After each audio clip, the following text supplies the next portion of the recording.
फिर से आपके सामने हाजिर हूं और आज का सेशन होने वाला है बहुत ही ताबड़तोड़। इंटरेस्ट से आपका दिमाग एकदम से लपोलप हो जाएगा जब आप इस सेशन को देखोगे। मजे बहुत ज्यादा होने वाले हैं और सीखने को भी बहुत कुछ है। यहां से क्वेश्चन बहुत सारे आते हैं। आप चाहे रेलवे की तैयारी करें चाहे एसएससी की तैयारी करें, मैंने सारे के सारे वो क्वेश्चंस तमाम जो एग्जाम्स के अंदर आ रखे हैं वो सारे इंक्लूड करने की कोशिश की है। अगर मैं यहां पे लिखता हूं रेलवे और एसएससी तो इसका यह मतलब नहीं कि सिर्फ लिखने के लिए लिखा है, दोनों के सारे पॉइंट्स इंक्लूड किए हैं और लूसेंट के सारे पॉइंट्स इंक्लूड कर लिए। हालांकि इसमें कुछ बहुत ज्यादा पॉइंट्स नहीं दिए हुए जो काम के आज की डेट में बहुत ज्यादा रिफाइंड चीजें पूछनी जाती हैं एग्जाम में, जो कि यहां नहीं भी है। तो फिर मैंने क्या किया है, अपनी ही बुक जो है जीके का रामबाण उसको भी इसके अंदर कवर करने की कोशिश की है। तो आज के सेशन के अंदर बहुत सारी कंट्रोवर्शियल चीजें भी होने वाली है जिसको देख के आप एकदम से, वही होता है ना, हमें कंट्रोवर्शियल चीजों में मजा आने लग जाता है। और यहां देखें कि गांधी हीरो है या विलेन है, यह भी आपको देखने को मिलेगा। आपको मैं जब दोनों एस्पेक्ट्स गांधी के बताऊंगा तो और ज्यादा आपको चीजें समझ में आएंगी। इसके अलावा अगर आप इसकी पीडीएफ चाहते हैं, केवल दिमाग में यही है कि पीडीएफ ही लेनी है बस, तो फ्री कोर्स में जाना, जीवी कक्षा एप्लीकेशन के ऊपर है ना, ये आपका पहला पेज खुलेगा, फ्री कोर्स पे क्लिक करना, एसएससी सीजीएल पे क्लिक करना। यहां पे एसएससी 2025 हनुमान बैच है। नाम बेशक से एसएससी का दे रखा है लेकिन यहां पे ये पूरा का पूरा रेलवे के लिए भी है, क्योंकि जब मैं सेशन को खत्म करूंगा तो मैं आपको क्वेश्चंस दिखा दूंगा। आप खुद जान के हैरान रह जाएंगे कि भैया ये सारे के सारे क्वेश्चन हमने अपनी इस किताब में भी इंक्लूड कर रखे हैं और अपने कोर्स में भी कर रखे हैं। तो वहां से ही आपको क्लियर हो जाएगा कि रेलवे की सारे पॉइंट्स मैंने कवर कर दिए हैं। और ये जो है हनुमान सीरीज, ये आपके लिए मोर देन सफिशिएंट है। बस इसको पढ़ लेना तो आपका भला हो जाएगा। जितने भी लोगों, लाइक करो, शेयर करो और सपोर्ट करो इस चीज को। मैं बहुत मेहनत से सारे के सारे सेशन लेकर आ रहा हूं आपके लिए। आइए भगवान राम और हनुमान जी का नाम लेके हम आज के सेशन की शुरुआत करते हैं। ये हमारा पेड कोर्स है। अगर आपको सेशन पूरा का पूरा देख के अच्छा लगेगा तो आप इस कोर्स को ले सकते हैं। कूपन कोड आपको यूज करना है BAS से, यहां से देख के पता लग जाएगा। और यहां से ही हम पूरी की पूरी कहानी की शुरुआत करेंगे। गांधी जी के जन्म से लेके मरण तक की सारी बातें करेंगे और साथ में हम ये कंट्रोवर्सीज को भी समझ लेंगे जो अक्सर लोगों के माइंड में घूमती हैं। लोगों के अंदर हो सकता है भ्रम भी हो सकता है सच भी हो। अब वो आज आप डिसाइड खुद करेंगे इस चीज को देखने के बाद। 4 कंट्रोवर्सीज हैं। एक तो भगत सिंह को लेके कंट्रोवर्सी है कि गांधी चाहते तो भगत सिंह को बचा सकते थे और उन्होंने जो है अंग्रेजों के सामने प्लीड नहीं किया या फिर उन्होंने लेटर नहीं लिखा, है ना, अंग्रेजों को बिल्कुल कन्विंस नहीं किया। गांधी इरविन पैक्ट में दोनों बैठे भी हैं और बात नहीं कर रहे हैं, है ना, भगत सिंह के बारे में। ऐसा जो है चीजें यहां पे देखने को मिलती हैं। फिर दूसरा है वॉज ही वुमेनाइजर। ये देखो आप, ऐसी फोटोज जब आप देखते हो तो अक्सर जो है गांधी जी के ऊपर ये बहुत बड़ा ब्लेम और लांछन लगता है। तो क्या सच में ऐसा था? वो विद प्रूफ्स हम यहां पे देख लेंगे। इसके अलावा क्या उनके जो पॉइंट ऑफ व्यू है वो लिबरल है अबाउट वीमेन उस टाइम के हिसाब से, तो वो भी एक चेक करेंगे। और चौथा है was he responsible for division. अक्सर लोग बोलते हैं कि गांधी जी की वजह से ही भारत और पाकिस्तान अलग अलग हो गए, नहीं तो पाकिस्तान भी आज भारत का अभिन्न अंग होता और हम अखंड भारत में रह रहे होते, अनडिवाइडेड इंडिया में रह रहे होते। और उस टाइम पे बहुत बड़ी वायलेंस हुई, तो क्या उस वायलेंस के लिए भी इन्हीं को जिम्मेदार ठहराना चाहिए? ऐसे तमाम चीजें हैं जिनकी गुत्थियां आज के सेशन में सुलझ जाएंगी और साथ में सारे के सारे क्वेश्चन भी कर लेंगे। तो आइए एक एक करके हम देखते हैं। आप देखो कि ये जो पॉइंट, सबसे पहला तो यही पॉइंट हम समझ लेते हैं। इसके अंदर जो है बहुत सारी ऐसी आपको वीडियोस, बहुत सारी क्लिप्स आपने जगह जगह पे भरी हुई देखी होंगी गांधी जी के बारे में, है ना। तो आप देखो कि गांधी जो है ना, उनके बारे में बहुत जगह पे आपको ये चीजें देखने को तो मिलेंगी, लेकिन मैं प्रूफ के साथ आपको कुछ कुछ चीजें समझाता हूं। यहां पे आप देखो, आपको क्या देखना है, ये एक बीबीसी है। बीबीसी चैनल का आपको पता होगा, ये वर्ल्ड वाइड चैनल है ना। तो ऑब्वियस सी बात है कि ये जो है ये किसी का प्रेशर नहीं है इनके ऊपर, है ना। तो क्योंकि फॉरेन में बैठे हैं तो इजीली अपना पॉइंट ऑफ व्यू रख सकते हैं। और इन्होंने जो है अपनी वेबसाइट पे पूरे का पूरा छापा है ये आर्टिकल। उसके तहत मैं आपको बताता हूं, क्योंकि ऐसी अनरियलिस्टिक चीजें, है ना, या किसी और ने कुछ भी छाप दिया उसको उठा के मैं नहीं दिखाऊंगा, थोड़ा ऑथेंटिक सोर्सेज को दिखाऊंगा, है ना। और ये लिंक मैं डिस्क्रिप्शन में भी डाल दूंगा, वहां जाके आप खुद भी पूरे पूरे इस आर्टिकल को पढ़ सकते हो। इसमें देखो, इसका टाइटल ही है कि Gandhi wanted women to resist sex for pleasure. इसका टाइटल ही ये वाला है, ठीक है। तो अब यहां पे देख लेते हैं एक्चुअली में कि इनका पॉइंट ऑफ व्यू था क्या गांधी जी का, है ना। आप देखो कि शुरुआत में देखो, ऐसा नहीं है कि ये यूं ही कुछ भी अपने पॉइंट ऑफ व्यू रखे हुए थे। अब है तो बैरिस्टर थे और रिलीजियसली हम ये नहीं कह सकते कि गांधी जी कोई बहुत बड़े स्कॉलर थे। रिलीजियस के पॉइंट ऑफ व्यू से कह रहा हूं, स्पिरिचुअल स्कॉलर तो नहीं थे, है ना। बैरिस्टर थे और बैरिस्टर में भी ऐसा नहीं कि बहुत सक्सेसफुल बैरिस्टर थे। नेहरू और उनका परिवार इनसे कहीं ज्यादा सक्सेसफुल बैरिस्टर रहा, है ना, या फिर कहीं की लॉयर रहा, लेकिन ये उतने भी सक्सेसफुल बैरिस्टर नहीं रहे। लेकिन जब भारत के अंदर आते हैं तो इनकी फेम बहुत बहुत पीक पे जाती है। उसके क्या कारण रहेंगे वो भी मैं अभी आपको बताऊंगा। देखो, गांधी जी का जब टाइम था 1935 के आसपास की मैं बात बता रहा हूं। एक लेडी है मार्गरेट सेंगर, है ना, अमेरिका से ये लेडी है। ये जो है भारत के अंदर आती हैं और 18 अलग अलग सिटीज में घूमती है और ये गांधी जी के पास भी आती हैं और गांधी जी को आके उनके पॉइंट ऑफ व्यू जानने की कोशिश कर रही है ना, उनके आश्रम में आके, और उनसे पूछती है कि आपका वीमेन से रिलेटेड क्या क्या पॉइंट ऑफ व्यू है। तो जब ये इनसे पूछती है तो कि बर्थ कंट्रोल वगैरह कैसे होना चाहिए, क्या चीज़ होनी चाहिए, तो गांधी जी सीधा सीधा ये बोलने लग जाते हैं कि जो विमेन है उन्हें मर्दों को रजिस्ट करना चाहिए सेक्स करने के लिए, यानी कि नहीं करना चाहिए, सीधी बात है। और गांधी जी का एक और पॉइंट ऑफ व्यू यहाँ पे ये था कि जो भी लड़का है ना अपने बाल बूल बहा के बढ़िया से कपड़े कुपड़े पहन के जो विमेन के सामने जाता है, ये भी चीज़ नहीं होनी चाहिए। फिर अगला point of view Gandhi ji ने इनको ये बोला कि जो औरतें आकर्षक कपड़े पहन के आदमियों के सामने जाती, ये भी नहीं होना चाहिए, ये भी प्रोहिबिट होना चाहिए। तो ऐसी बहुत सारी कंट्रोवर्शियल थिंग्स जो है गांधी जी इनको बोल रहे हैं, है ना। और बेसिकली वो ये कह रहे हैं कि 13 की उम्र थी कस्तूरबा की, है ना, जब गांधी जी की शादी कस्तूरबा से हो रही है एक तरह से, और उस टाइम से लेके 38 इयर्स तक इन्होंने बोला कि मैंने जो है कस्तूरबा के साथ 4 बच्चे पैदा किए, लेकिन उसके बाद जो सिनेरियो रहता है कि उसके बाद जब भी मैं इंटीमेट होने की कोशिश उसके साथ कर रहा था तो मुझे एक गिल्टी वाली फीलिंग हो रही थी। ये इस लेडी को पूरे के पूरे इसमें बता रहा है। और ये किसकी किताब से पता लगता है? रामचंद्र गुहा की, है ना। रामचंद्र गुहा राइटर हैं, इनकी किताब से पता लगता है। आप पूरा आर्टिकल पढ़ लेना तो वहां से आपको और ज्यादा थोड़ा सा इंटरेस्टिंग चीजें पता लगेंगी। तो ये उनको सारे का सारा बता रहा है, तो गुहा साहब पूरा का पूरा लिख रहे हैं, है ना। तो ये इनकी कॉन्वर्सेशन जो हुई है उन्होंने अपनी एक किताब में नोट की है। तो उसके बाद देखो, ये गांधी जी के पॉइंट ऑफ व्यू है 1935 तक के, ठीक है, कि ऐसे ऐसे वो सोच रहे हैं कि नहीं सेक्स जो है वो केवल और केवल बच्चे पैदा के लिए होना चाहिए, उसके बाद बिल्कुल भी नहीं होना चाहिए। तो ऐसा इनका पॉइंट ऑफ व्यू है उस टाइम तक। और आगे चल के 1948 के अराउंड तक जब भारत ऑलमोस्ट आजाद हो गया है, सब कुछ हो गया है, तो वहां पे इनका एक अलग पॉइंट ऑफ व्यू पनपता है ना।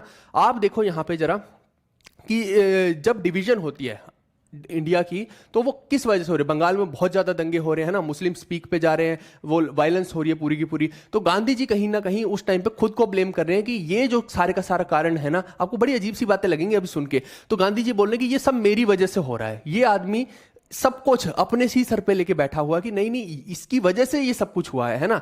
तो अब आप देखो कि ये सोच रहे हैं यहां पे कि मैं इन सबको अच्छी शिक्षा नहीं दे पाया, जैसे पापा सोच रहे होते हैं ना, कि ये इसीलिए आपस में लड़े भिड़े जा रहे हैं। मैंने बहुत कोशिश की कि एक नॉन वायलेंस वाला रास्ता अपनाया जाए, लेकिन फिर भी ये देखो कि कितनी वायलेंस कर रहे हैं। इतना समझा लिया फिर भी इन निकम्मों के दिमाग में जो है बात नहीं पड़ी। तो वहां पे जाके उन्होंने कहीं ना कहीं सोचा कि भैया ये सब मेरी वजह से हो रहा है और मैंने सेलिबेसी को बहुत ज्यादा अच्छे से अपनाया नहीं है। सेलिबेसी का मतलब होता है ब्रह्मचर्य को। तो ये मान रहे हैं, ये कह रहे हैं ये अपने आप ही, है ना, कि मैंने ब्रह्मचर्य को अच्छे से फॉलो नहीं किया इसलिए ऐसा हो रहा है।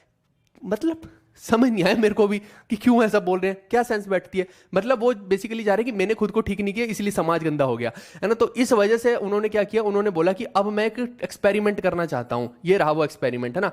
तो इन्होंने अपनी ही ग्रैंड नीस, ठीक है, ग्रैंड नीस यानी मनु गांधी को और एक और डिवोटी को जो है, दोनों को ये बोला कि आप दोनों के साथ मैं एक्सपेरिमेंट करूंगा and I want to share bed with both of you, है ना। तो आज रात आप दोनों मेरे साथ सोएंगे बेड पे ही, मेरी ही बेड पे। तो अब ये भाई साहब अलग एक्सपेरिमेंट, इनके अभी अरमान पीक पे जा रहे हैं ना, 38 इयर्स तक सेलिबेसी कर ली, अब यहां पे आके जो है ये अपने एक्सपेरिमेंट्स कर रहे हैं कि एक्सपेरिमेंट विद द ट्रूथ, है ना, कि मैं देखना चाहता हूं कि अभी जो है मैं अपने आप को कंट्रोल कर सकता हूं कि नहीं कर सकता, है ना। ये तो वही वाली बात होगी कि एक क्षत्रिय बोले, एक सोल्जर बोले कि भैया ये इतने दिन से मैंने बंदूक नहीं उठाई, मैं चेक करना चाहता हूं कि अभी जंग तो नहीं लग गया बंदूक में। ये अलग ही टाइप का सिस्टम चल रहा है यहाँ पे।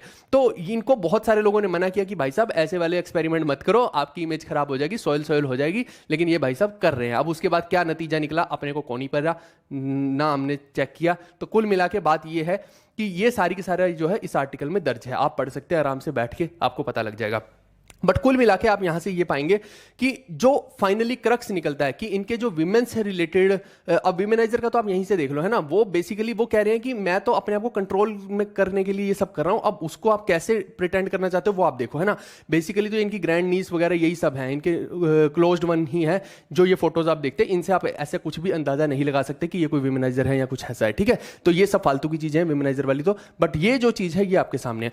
अच्छा, क्या ये फेमिनिज्म को बढ़ावा देते हैं? नहीं, फेमिनिज्म को भी बढ़ावा नहीं देते हैं। ये कहते हैं कि बेशक से औरतों को आगे बढ़ने का अधिकार है, लेकिन बच्चे पालना और घर को चलाना ये भी औरत का ही काम है, ये आदमी नहीं करेगा। तो अब क्या हम यहां से ये अंदाजा लगाएं कि गांधी के जो विचार हैं वो मॉडर्न है सच में या फिर दकियानूसी हैं? तो मैं आपको ये बोलना चाहूंगा उस समय के हिसाब से गांधी की सोच थोड़ी आगे चल रही है, विमेन से रिलेटेड, मैं विमेन से रिलेटेड बात कर रहा हूं, है ना। तो वहां उस समय के हिसाब से इनके विचार मॉडर्न है, लेकिन आज के समय के हिसाब से गांधी के विचार देखते हैं तो मॉडर्न नहीं है। क्यों? क्या कि बच्चे पालना सिर्फ औरत का काम है या घर को संभालना औरत का काम है? नहीं, बहुत सारे लोग नहीं एक्सेप्ट करेंगे इस चीज को। तो आज के समय के हिसाब से इनके विचार सही नहीं माने जाएंगे, ठीक है। ये मैं इसलिए बताता हूं कि पीएससी लेवल में अगर कोई पूछ ही ले आपसे या कुछ लिखवा ही ले तो आप बता सकते हैं।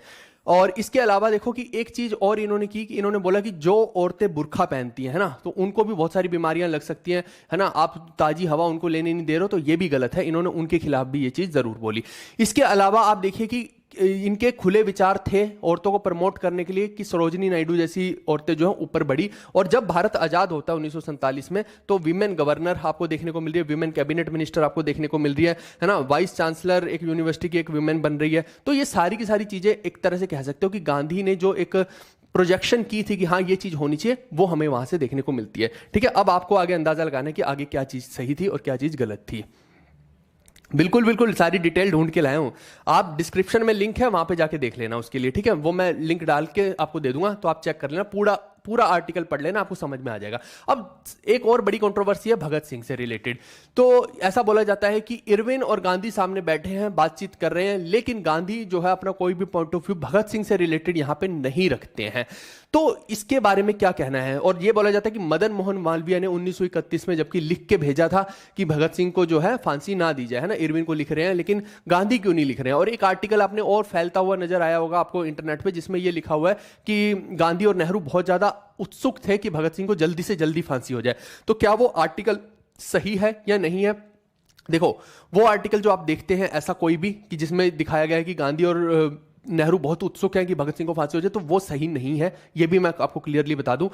क्या गांधी ने भगत सिंह को बचाने के लिए लेटर्स इरविन को लिखे थे? तो वो अभी आपको दिखा देता हूं। ये रहा वो लेटर जो गांधी ने जो है इरविन को लिखा था, आप पढ़ सकते हैं, माय डियर फ्रेंड, है ना। इसके बाद इसमें पूरा का पूरा इसने लिखा है कि भैया ये अगर आप भगत सिंह को फांसी दोगे, आप देख लो, पूरा पढ़ सकते हो आप इसको, ठीक है। मैं एक बार टेलीग्राम में शेयर भी कर दूंगा इसको, जो हमारा टेलीग्राम है, टेलीग्राम जीवी विटमूवर, वहां पे शेयर कर दूंगा, ठीक है। तो आप इसको आराम से पढ़ लीजिएगा, अभी भी अगर आपको दिख रहा है तो इसको पढ़िएगा, आपको मजा आएगा। तो इसमें गांधी जी ने साफ साफ लिखा है कि भगत सिंह को आप फांसी जो है रोक दीजिए। सस्पेंशन का पहली बार में उन्होंने सस्पेंशन के लिए बोला था 1930 के अंदर ही, है ना, कि और उस टाइम पे दांडी मार्च भी चल रही थी, ये भी आपको दिमाग में रखना है। तो गांधी जी ने उनको बोला था इरविन को कि भैया आप इनका सस्पेंड कर दीजिए किसी भी तरीके से, आप इसको जो है मत कीजिए, डेथ सेंटेंस मत दीजिए। इससे क्या होगा, बहुत सारी वायलेंस क्रिएट होगी, क्योंकि ये जो है बहुत ज्यादा पॉलिटिकली फेमस है पंजाब के एरिया में, और फिर जो एनआरकी क्रिएट किए हुए हैं, है ना, बहुत सारे लोग ऐसे हैं जो रेवोल्यूशनरी हैं, वो इसका बदला जरूर लेंगे। तो फिर वो कहीं ना कहीं और ज्यादा वायलेंस होती नजर आएगी हमें, तो मैं नहीं चाहता कि वो वायलेंस हो। गांधी जी ने ये रीजंस दिए, है ना। तो इस वजह से आप जो है भगत सिंह का ये जो फांसी पे चढ़ाना है इसको रोक दीजिए। बेसिकली आप देखो कि कहे तो ये खुद को नॉन वायलेंट रहे हैं, तो कैसे डायरेक्टली बोल देंगे कि नहीं नहीं भगत सिंह को फांसी मत दी जाए? सोचो इस चीज को। अच्छा, दूसरा लेटर जो ये लिखते हैं आखिरी के टाइम में लिखते हैं, ये रहा वो आखिरी के टाइम का लेटर, है ना। ये इरविन को लिख रहे हैं आखिरी के टाइम में, जस्ट जब भगत सिंह को फांसी होनी है उसके 2-4 दिन पहले के, आप ऐसे समझ लीजिए। तो और आखिरी के टाइमों में भी ये यही लिख रहे हैं, आप देखिए यहाँ पे इरविन को, कि आप भगत सिंह को जो है ये सस्पेंड कर दीजिए, है ना। सस्पेंड के लिए बार बार फिर से बोला जा रहा है कि एग्जीक्यूशन को सस्पेंड कर दीजिए, और ये पूरा का पूरा है। अब ये लिखा भी, I said about Bhagat Singh, he is undoubtedly a brave man, but I would certainly say that he is not in his right mind. तो ये भी बोल रहे हैं कि वो अपने दिमागी संतुलन में नहीं है तो वो ब्रेव, लेकिन वो अपना दिमागी संतुलन खो बैठा है, ये लिख रहे हैं साथ के साथ, है ना। तो ये आप पढ़ सकते हैं, ये बिल्कुल बिल्कुल, है ना। तो ये सारा आप पढ़ेंगे तो आपको थोड़ा सा और इंटरेस्ट जाएगा कि क्या क्या गांधी जी ने लिखा है। एक्चुअली में रियलिटी जो होती है ना, इनके लेटर्स से पता लगती है। बहुत सारी लाइब्रेरीज में जब आप जाओगे तो वहां पे बहुत सारे इनके लेटर्स जो आपको मिल जाएंगे, उनके कुछ ना कुछ प्रिंट्स मिल जाएंगे, और उस टाइम के अखबार आपको पढ़ने पड़ेंगे, तब आपको कहीं ना कहीं ज्यादा रियलिटी पता लगेगी। और इवन अगर आप देखते हैं तो बाद में नेहरू जी तो खुद एक्सेप्ट करते हैं कि उन्होंने बाद में चल के भारत के आजाद होने के बाद बहुत सारे लेटर्स तो एडिट कर दिए थे। ये खुद वो बोलते हैं बहुत सारी अपनी किताबों में, है ना। तो अब वो एडिट में क्या क्या चेंज कर दिया हमें क्या पता होगा, है ना। तो वो तो फिर अगेन वही कंट्रोवर्शियल चीज हो जाती है। और दूसरा, ये सुभाष चंद्र बोस के बारे में भी गांधी जी यहां पे लिख रहे हैं। तो इनको पूछा जाता है कि क्या वो वर्किंग कमेटी के मेंबर हैं, तो गांधी जी बोलते हैं कि नहीं, वो वर्किंग कमेटी के मेंबर नहीं है। हाँ, अगर वो आए तो मैं सोचूंगा उनको चांस देने की। तो ये भी जो है गांधी जी ही उनके बारे में लिख रहे हैं, आप ये देख सकते हैं। इसके अलावा आप देखिए कि ये वो लेटर है जिससे हमें पता लगता है कि भगत सिंह जो है उनका एग्जीक्यूशन हुआ था। ठीक है, तो ये एक तरह से उनका डेथ सर्टिफिकेट टाइप है। आप यहां पे क्लियरली पढ़ सकते हैं कि क्या लिखा है। ये बोले कि भगत सिंह को इस तरह से लटकाया जाए कि उनकी जो नेक है ना वो पूरी की पूरी दब जाए। ये लिखा हुआ है यहाँ पे, है ना, इस लेटर के अंदर। साथ में लिखा हुआ है कि उनकी बॉडी को जो है ऊपर 1 घंटे तक टंगा हुआ छोड़ देना है। यानी कि जब वो उनको फांसी लगा दी तो ऐसे नहीं कि तुरंत से उनको 10-15 मिनट में उतार दिया जाए और उसके बाद मेडिकल चेकअप हो रहा है, नहीं। क्योंकि अगर उसके बाद मेडिकल चेकअप होगा तो एक ही खून के लिए किसी को 10 बार सजा नहीं हो सकती, सजा एक ही बार हो सकती है। तो इसलिए उन्होंने बोला कि इसको जो है इनको ऊपर 1 घंटे तक लटकते रहने देना है। उसके बाद मेडिकल वाला आएगा, वो चेक करेगा कि सांसें चल तो नहीं रही है, फिर जाके इनकी बॉडी को उतारना है। तो ये पूरे का पूरा बेसिकली लिखा हुआ है कि कोई भी एरर नहीं होना चाहिए भगत सिंह की डेथ में, यानी हर हाल में जो है सजा देनी ही देनी है। तो ये आप चीजें देख सकते हैं। अच्छा, यहाँ पे ये तो ये हो गया, और साथ में देखो कि कुछ लेटर्स इन्होंने भगत सिंह को भी लिखे थे और इन्होंने बोला था कि आप एक्सेप्ट कर लीजिए कि आप जो है आगे से कभी भी नॉन वायलेंस नहीं करेंगे, तो मैं कोशिश करूंगा आपको बचाने की। लेकिन भगत सिंह ने ऐसा कोई भी माफी मांगने से अंग्रेजों से इंकार कर दिया था। जबकि आप देखिए कि वीर सावरकर की बात करते हैं तो उन्होंने तो फिर माफी मांग ली थी, है ना, कालापानी की जेल में जाने के बाद भी। लेकिन यहां पे भगत सिंह ऐसी सिचुएशन में है कि भैया उन्होंने बिल्कुल भी बोला कि नहीं, मैं माफी तो नहीं मांगने वाला और जो मैंने किया है कुछ गलत नहीं किया। वो अपनी चीजों पे अड़े हुए थे बेसिकली, सीधी बात तो ये है। और मुझे लगता है कि जब राउंड टेबल कह रहा हूं, दोनों के बीच में बातचीत चल रही है ना, इरविन और गांधी का पैक्ट हो रहा है, तो वहां पे गांधी जी ने इस पूरी की पूरी बात का मुद्दा नहीं उठाया, है ना। ये लेटर वाली चीज तो चल रही है, लेकिन आमने सामने बैठते हैं तो वहां मुद्दा नहीं उठाया, तो वहां कहीं ना कहीं इनका दोष जरूर बोला जा सकता है। बट अगेन वही है कि भगत सिंह नहीं मानना चाह रहे हैं क्योंकि वो एक अलग आइडियोलॉजी के पर्सन है और ये अलग है। ये वायलेंस को सपोर्ट कैसे कर देंगे? जब चौरी चौरा कांड हुआ तब जाके वो पूरे का पूरे जब नॉन कॉपरेशन को ही वापस बुला रहे हैं, तो आपको क्या लगता है कि भगत सिंह अकेले को बचाने के लिए वो क्या करेंगे? इरविन को ये बोलेंगे कि नहीं नहीं भैया भगत सिंह को छोड़ दो, भगत सिंह को छोड़ दो, क्या करेंगे? और अच्छा, दूसरा एक और कारण भी मैं बताता हूं, इरविन चाहता तो भी शायद वो नहीं छोड़ सकता था। इसका एक और कारण भी मैं बता देता हूं। क्योंकि आप देखिए कि जो भगत सिंह राजगुरु सुखदेव को पकड़ा गया है वो ब्यूरोक्रेसी पे हमले में पकड़ा गया। यानी कि आप समझो कि किसी पुलिस वालों को या जैसे आज मान लो कि किसी आईपीएस अधिकारी को आप मार दो, कोई भी व्यक्ति, या आईआरएस को मार दो, तो वो पूरी लॉबी जो होती है ना सोल्जर्स की पूरी वो लॉबी है, वो विरोध करने लग जाती है, सरकार के ऊपर हावी होने लग जाती है और प्रेशर क्रिएट करती है। तो आप समझो कि उस टाइम के जो सिविल सर्वेंट थे उनका बहुत बड़ा प्रेशर था इरविन के ऊपर कि भैया आप इनको छोड़ नहीं सकते हो, इन्होंने हमारे बंदे को मारा है, इनको अब सजा होगी ही होगी। तो ये भी एक कारण रहा कि इरविन चाहता तो भी शायद उतना ज्यादा उस चीज को रोक नहीं सकता था। ठीक है, हालांकि बात यह भी हुई थी कि कम्यूट कर दिया जाए सजा को, यानी कि फांसी की सजा ना देके लाइफ इंप्रिजनमेंट दे दी जाए, लेकिन वो नहीं कर पाया, है ना। और ना ही भगत सिंह ने कभी माफी मांगी है। तो इस तरीके से हम समझ सकते हैं कि गांधी के जो एफर्ट थे वो पार्शियल एफर्ट थे, यहां पे कंप्लीट एफर्ट आप नहीं देख सकते हैं। ठीक है जी, बिल्कुल बिल्कुल बिल्कुल। बोल रहे गांधी जी अच्छे थे कि बुरे थे? आपके सामने है, मैंने बता दिया, आप खुद डिसाइड कर लो कि अच्छे थे कि बुरे थे। मैं कौन होता हूं बताने वाला? क्या मैं हूं इस चीज के लिए कोई जज कि हाँ मैं गांधी जी को वर्डिक्ट सुनाऊंगा? अब अच्छे थे कि बुरे थे, अभी तो मैंने कंट्रोवर्शियल चीजों की बातचीत की है। यहाँ पे पार्शियल एफर्ट आपको गांधी जी के देखने को मिलते हैं। अच्छा, इसके अलावा अगर कोई पूछे कि क्या गांधी जी की वजह से देश का बंटवारा हुआ है, तो आप इसमें कंप्लीटली गांधी जी का दोष नहीं बोल सकते कि गांधी जी की वजह से बंटवारा हो रहा है, क्योंकि उसके अंदर जो है कहीं ना कहीं जो दोष जिन्ना का भी आपको देखने को मिलेगा कि जिन्ना को दिख रहा है कि यहाँ पे जो है मुस्लिम लीग की दाल कभी भी लॉन्ग टर्म में नहीं गलने वाली है, क्योंकि जो कांग्रेस है वो हमेशा अपना ही चाह रही है, वो चाह रही है कि नहीं नहीं वही जो है पिक्चर में रहे, और बहुत सारे मुस्लिम कांग्रेस के साथ भी हैं। तो अल्टीमेटली अगर मुस्लिम लीग यहां पे रुक भी जाती तो आपको क्या लगता है कि अल्टीमेटली क्या उनका कभी पीएम बन सकता था? कभी बन ही नहीं सकता था। सोच के भूल ही जाओ तुम कि उनका बन सकता था। उनकी वोट्स हमेशा कम ही रहती भारत के अंदर, है ना। तो इस वजह से उनके दिमाग में ये जरूर था कि हमें एक सेपरेट नेशन कर लेते हैं, वहां पे जाके हम पीएम बनेंगे, सीधी बात है ना। तो वो एक कहीं ना कहीं एम्बिशियस एफर्ट उनके जरूर देखने को मिले, जिसकी वजह से इतना ज्यादा वायलेंस हो गया, है ना। ये भी एक कारण बनता है। तो इतने ज्यादा वायलेंस में आप देखो कि नेहरू जी गांधी जी से बात कर भी रहे हैं कि बापू क्या करना है, लेकिन आप देखो गांधी जी उनको यही बोल रहे हैं कि अगर देश ही नहीं बचेगा, लोग ही नहीं बचेंगे, तो तुम राज किसके ऊपर करोगे? इससे अच्छा है कि तुम मान लो इस बात को। तो फिर कहीं ना कहीं जाके जो बंगाल में इतनी हिंसा हुई थी वो रुकी तभी, है ना, और बंटवारा हुआ। इवन बंटवारे के टाइम पे भी आप देखिए कि कितनी ज्यादा मारकाट और लोग मरे हैं, है ना।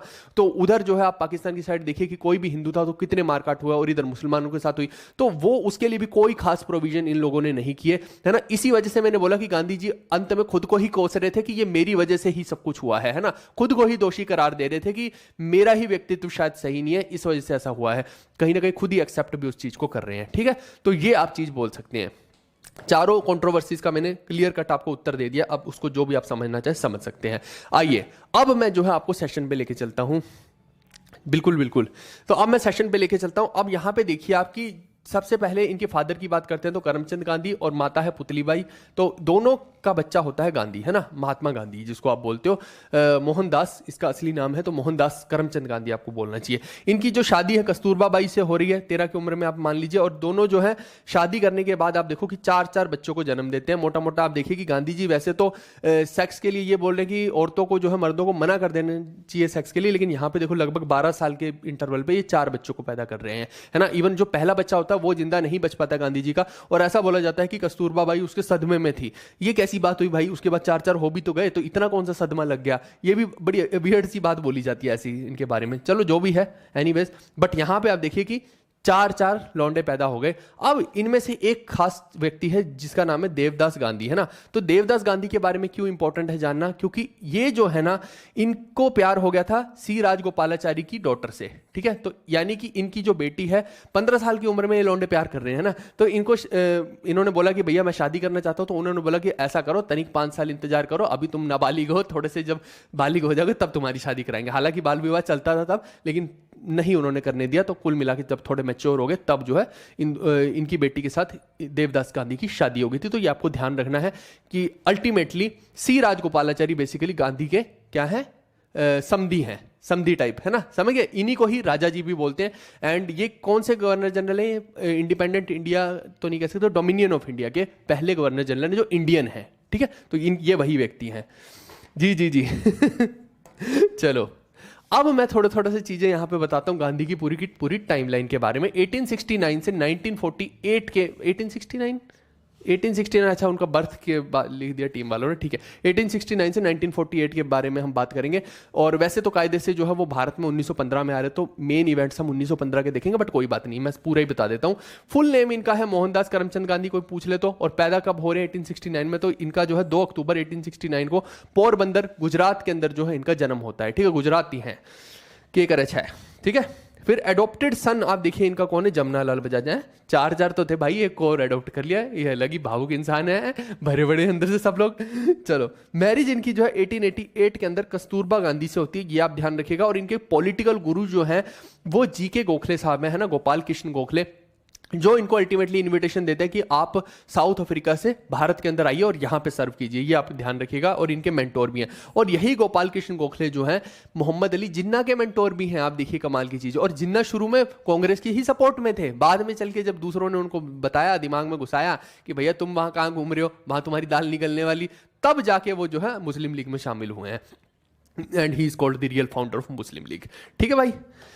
चलिए इसके अलावा आप देखिए 1888 में ये कहां गए, ये लंदन में गए लॉ की पढ़ाई करने। क्या बोला मैंने आपको कि ये जितने भी नेता थे बहुत ज्यादा समृद्ध परिवारों से थे, ऐसा नहीं था कि कोई गरीब लोग थे। कहीं तुम सोचो कि नहीं नहीं ये तो जमीन से उठे लोग हैं, कहीं जमीन जुमून से उठे नहीं है। आप देखो अगर उस टाइम पे जहां पे भारत के अंदर कक्खा खक्खा नहीं किसी को पता है ना, अगर कोई लंदन में जाके पढ़ाई कर रहा तो वो गरीब तो नहीं हो सकता, ये तो क्लियर है हमें, है ना। तो आप देखो कि लंदन में जाते हैं और पढ़ाई करते हैं लॉ की। इसके अलावा आप देखिए 1891 में इनको बैरिस्टर की डिग्री मिलती है लंदन से, ये आपको ध्यान रखना है अगर कोई पूछ ही ले तो। आप देखो कि इसके बाद ये भारत नहीं आ रहे हैं, अभी ये कहां जा रहे हैं 1893 में, यहां डिग्री पूरी करके ये जा रहे हैं साउथ अफ्रीका। इनको वहां के लोग अच्छे लग गए होंगे, है ना, कैसे क्या पता कोई पसंद आ गया हो वहां पे, नहीं नहीं अफ्रीका चलते हैं, अरे जहाज तो अफ्रीका को घुमा ले, आज भारत ना जाऊंगा मैं अफ्रीका जाऊंगा, चलो जहां भाई का दिल किया वहां निकल लिया। तो इसके बाद जो है went to South Africa to fight the case of a person named Abdullah. तो अब्दुल्ला साहब का केस उनके ऊपर था, पता नहीं शायद वहां पे कोई वकील नहीं था इसीलिए उन्होंने गांधी जी को बुला लिया, है ना। तो अब्दुल्ला साहब का केस लड़ने के लिए गए थे, ये आप ध्यान रखिएगा। और वहीं पे 1894 में ये एक नेटल कांग्रेस बनाते हैं गांधी जी, क्योंकि उस टाइम पे साउथ अफ्रीका के अंदर ना बहुत ज्यादा रेशियल डिस्क्रिमिनेशन चल रहा था, है ना, छुआछूत की बीमारी कुछ ज्यादा ही चल रही थी। उसको खत्म करने के लिए गांधी जी जो है आप समझिए कि नेटल कांग्रेस का फॉर्मेशन कर रहे हैं साउथ अफ्रीका में। इसके अलावा आप देखो कि लोगों को ऐसा लगता है कि गांधी जी शायद पहली बार भारत, है ना, डिग्री करने के बाद 1915 में ही आए, जबकि ऐसा सत्य नहीं है, है ना। लोगों को लगता है कि कांग्रेस में एकदम से अचानक से वो आ गए, अचानक से कुछ नहीं हुआ है। 1901 के अंदर, ये बहुत इंपॉर्टेंट पॉइंट है कि 1901 के अंदर उन्होंने जो है कलकत्ता के अंदर एक कांग्रेस का सेशन हुआ था, जिसके अंदर गांधी जी आए थे अटेंड करने उस सेशन को, और यहीं पर उनकी पहली बार सबसे मुलाकात हो रही थी बड़े बड़े लीडर से, बाल गंगाधर तिलक से, जी के गोखले साहब से, है ना। तो जितने भी बड़े बड़े लीडर हैं उनकी 1901 में यहां पे जो है बातचीत सबसे चल रही है, ये आप समझिएगा, ठीक है। तो ये पहली बार गांधी जी का आगमन जो है 1901 में हुआ है कलकत्ता के सेशन में, ये बहुत इंपॉर्टेंट है, बार बार मैं बोल रहा हूं तो ध्यान रखना, ठीक है जी। ये वही वही मैं बताऊंगा, वो ट्रेन वाला सेशन भी मैं बताता हूं अभी कि वो जो है 1906 में फिर क्या है, इन्होंने सत्याग्रह चलाया था जो कि फर्स्ट टाइम हुआ था साउथ अफ्रीका में, और थोड़ा वहां पे सक्सेसफुल रहा था। और वही चीज का आप देखिए जो वो वहां चला रहे थे उसी चीज का एक रेप्लिका उन्होंने भारत में आकर भी चलाया था, ये आप ध्यान रखेंगे। और 1910 में इन्होंने एक टोल्स्टॉय फार्म बनाया था, वो कहां बनाया था, साउथ अफ्रीका में। यानी जैसे आप साबरमती का आश्रम आज भारत के अंदर देखते हो, ऐसे ही उन्होंने टोल्स्टॉय के अंदर जो है एक फार्म बनाया था। कहां पे बनाया था, साउथ अफ्रीका में। वहां पे बेसिकली अपना एक आश्रम बनाया था। अगर कोई पूछ ले तो वहां कब बनाया था, है ना, तो जोहानसबर्ग साउथ अफ्रीका के अंदर जो है अपना एक आश्रम बनाया था जिसको टोल्स्टॉय फार्म इन्होंने बोला है। अब देखो कि जीके गोखले साहब इनको एक खत लिख के बोलते हैं कि भाई साहब तुम वहां क्या कर रहे हो, तुम वहां के लोगों को सर्व कर रहे हो, ऐसा करो अब तुम इधर आ जाओ भाई, यहाँ पे बहुत सारे लोग हैं जिनको आपको सपोर्ट करना है, ठीक है, तो वहां मत बैठे रहो, यहाँ आओ अब। और ये जो है 1915 में भारत में आ रहे हैं। लेकिन आप समझना इस टाइम पे कांग्रेस वीकन पोजीशन पे चल रही है, ये भी आपको दिमाग में रखना है, क्योंकि 1907 में हुआ था सूरत स्प्लिट। आप याद है, चप्पल जूते टमाटर अंडे लठियां सब चली थी, आप याद कीजिए, जिसके अंदर गरम दल नरम दल लड़ पड़े थे, और उसके बाद से अलग चल रहे हैं। मुस्लिम लीग इस वक्त अलग हो रखी है। 1916 में जाके सब एक साथ होते हैं। लेकिन यहां पे जीके गोखले साहब के ऊपर जिम्मेदारी है कि भैया किसी तरीके से कांग्रेस को अपलिफ्ट किया जाए, तो कोई ना कोई एक फ्यूचरिस्टिक लीडर चाहिए। तो गांधी जी को लिख के भेज रहे हैं 1915 में, भैया कि आ जाओ तुम अब यहाँ पे। अब वो जो ट्रेन वाला इंसिडेंट आप बोलते हैं कि उनको जो है किसी ने फेंक दिया बाहर में कि तुम्हें इस अपार्टमेंट में जाने की जरूरत नहीं है, तुम यहाँ के लायक नहीं हो, वो सब जो है इसी ड्यूरेशन में ही हुआ है, ये आप समझ सकते हैं, ठीक है। पता नहीं अब सच है झूठ है जो भी है, बट ये वाला इंसिडेंट हुआ है, हर जगह पे लिखा हुआ है, तो आप उसको ध्यान रखना। कोई जरूरी इंसिडेंट नहीं है, इसलिए मैं शेयर भी नहीं कर रहा हूं। अच्छा, ओशो और गांधी जी के विचारधारा भी जो है बहुत ज्यादा टकराव वाली है, अगर आप देखते हैं तो, है ना। तो गांधी जी बोलते हैं कि मैं तो 4th क्लास के ट्रेन के डिब्बे में जाऊंगा, क्योंकि मेरे भारत के सारे लोग जो जितने भी लोग हैं गरीब हैं वो 4th क्लास के डिब्बे में जाते हैं। वहीं पे ओशो क्या बोलते हैं, वो बोलते हैं, ओशो रजनीश की बात कर रहा हूं मैं, वो बोलते हैं कि मैं फर्स्ट क्लास में जाऊंगा क्योंकि मैं चाहता हूं कि भारत के सब लोग जो फर्स्ट क्लास से ट्रैवल करें, इसलिए मैं चाहता हूं, है ना। वो बोल रहे हैं कि भारत के अंदर ही क्यों है 4 तरह के डिब्बे, आप यूरोप में जाके कहीं भी देखिए वहां एक ही तरह का डिब्बा होता है, वहां कोई स्पेशल डिब्बा नहीं होता, सारी ट्रेन एक जैसी ही होती है और फुली एयर कंडीशनड होती है। तो उनका यह मानना था जब विदेशों में ऐसा हो सकता है तो भारत में क्यों नहीं हो सकता, आप पूरे के पूरे डिब्बे को ही फर्स्ट क्लास बना दो, आप क्यों बना रहे हो 4th क्लास का डिब्बा, है ना। और गांधी जी की विचारधारा ये बोलते कि नहीं नहीं मैं तो 4th क्लास में ट्रैवल करूंगा, क्योंकि लोग मेरे जो है वो 4th क्लास के स्टैंडर्ड के हैं, तो वो उसमें ट्रैवल करते हैं, तो मैं भी वही करूंगा। आप ये बोलो ना कि मैं फर्स्ट क्लास का डिब्बे बना देता हूं पूरे का पूरा, उसी में ट्रैवल करेंगे, तो वही है कि विचारधारा है भाई किसी की कैसी भी हो सकती है। कल को आप विचारधारा बना दो, है ना, कुछ भी जो आपका दिल करता है ना, जिस तरफ आपका दिल करे आप उस तरफ मुड़ जाओ, है ना। Ultimately it's the game of सोच, विचारधारा, है ना। तो हर किसी की अपनी अपनी विचारधारा रही है, कोई किसी चीज से सहमत है, कोई किसी चीज से सहमत है। क्या इसमें गांधी जी गलत है, मैं नहीं बोल रहा, है ना। क्या ओशो सही है, मैं भी नहीं बोल रहा। तो आपके हिसाब से है, हर किसी का अपना पर्सनल पॉइंट ऑफ व्यू है इस चीज में। तो 1915 में 9 जनवरी 1915 को गांधी जी 46 साल के इस वक्त हो चुके, सेलिबेसी ले चुके हैं। आप देखिए 38 साल की उम्र में सेलिबेसी ले ली थी इन्होंने, है ना, ब्रह्मचर्या याद करो, है ना। तब तक जो है 4 लौंडे पैदा हो चुके हैं। तो अब देखिए रिटर्न टू इंडिया, यहां पे जो है भारत वापस आ रहे हैं और गोपाल कृष्ण गोखले की रिक्वेस्ट पे आ रहे हैं, ये मैं पहले ही आपको बता चुका हूं। अच्छा, कई बार पूछते हैं कि कहां पे लैंड किए थे डायरेक्टली आकर, तो ये लैंड जो किए हैं वो अपोलो पोर्ट पे किए हैं, जो कि कहां है, बॉम्बे के अंदर है। तो कोई पूछ ही ले कि पहली बार जब भारत आ रहे हैं इतने टाइम के बाद, तो कौन से पोर्ट पे लैंड किया, अपोलो पोर्ट पे। कहां पे है ये, बॉम्बे के अंदर है, ये ध्यान रखना। और यहां पे इन्होंने जो अपना पहला आश्रम बनाया वो साबरमती आश्रम नहीं था। लोग को लगता है साबरमती में ये रहे, सबसे पहले इन्होंने जो है एक अलग जगह पे, अहमदाबाद के अंदर ही है, मैं आगे कहीं ना कहीं डिस्कस कर लूंगा, है ना। तो ये रहा, मैं वही सोच रहा था कहाँ है, कोचरब, ठीक है। कोचरब में जो है इन्होंने, अहमदाबाद के अंदर ही है, वहां पहला आश्रम बनाया था, एक टेम्परेरी आश्रम। फिर बाद में जाके इन्होंने साबरमती नदी के किनारे अपना एक परमानेंट आश्रम बनाया था। और 9 जनवरी को हम क्या सेलिब्रेट करते हैं, आप देखिए हमेशा हर साल, क्योंकि ये भारत में आए थे तो प्रवासी दिवस एक तरह से आप बोल सकते हो, है ना, एनआरआई डे जिसको आप बोलते हो। तो क्योंकि ये 9 जनवरी को ही भारत में आए हैं, तो इसीलिए हर 9 जनवरी को भारत के लोग क्या करते हैं, non resident Indian day celebrate करते हैं, प्रवासी भारतीय दिवस, कि जो लोग यहां से चले गए फॉरेन में वो अपनी इन्वेस्टमेंट्स भारत में जरूर भेजे ताकि भारत की अपलिफ्टमेंट हो सके। ये इस चीज के लिए बनाया गया है, ठीक है भाई। जैसे गांधी जी अपना योगदान देने के लिए भारत आ गए थे, वैसा आप समझ लीजिए। तो ये आप ध्यान रखिएगा, ये पूछा जा सकता है 9 जनवरी वाला।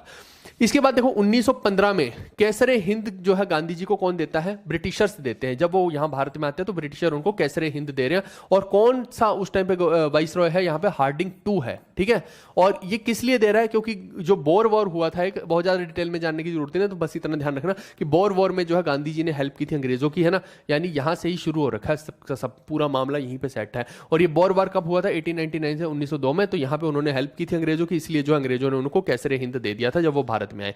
फिर आप देखो कि 1924 में एकमात्र ऐसा कांग्रेस का सेशन है जो बेलगांव के अंदर हुआ, जिसके गांधी जी ने अपना प्रेसिडेंट बने थे, ठीक है, गांधी जी। तो एकमात्र ऐसा सेशन है, ये आप ध्यान रखिएगा, आईएनसी का।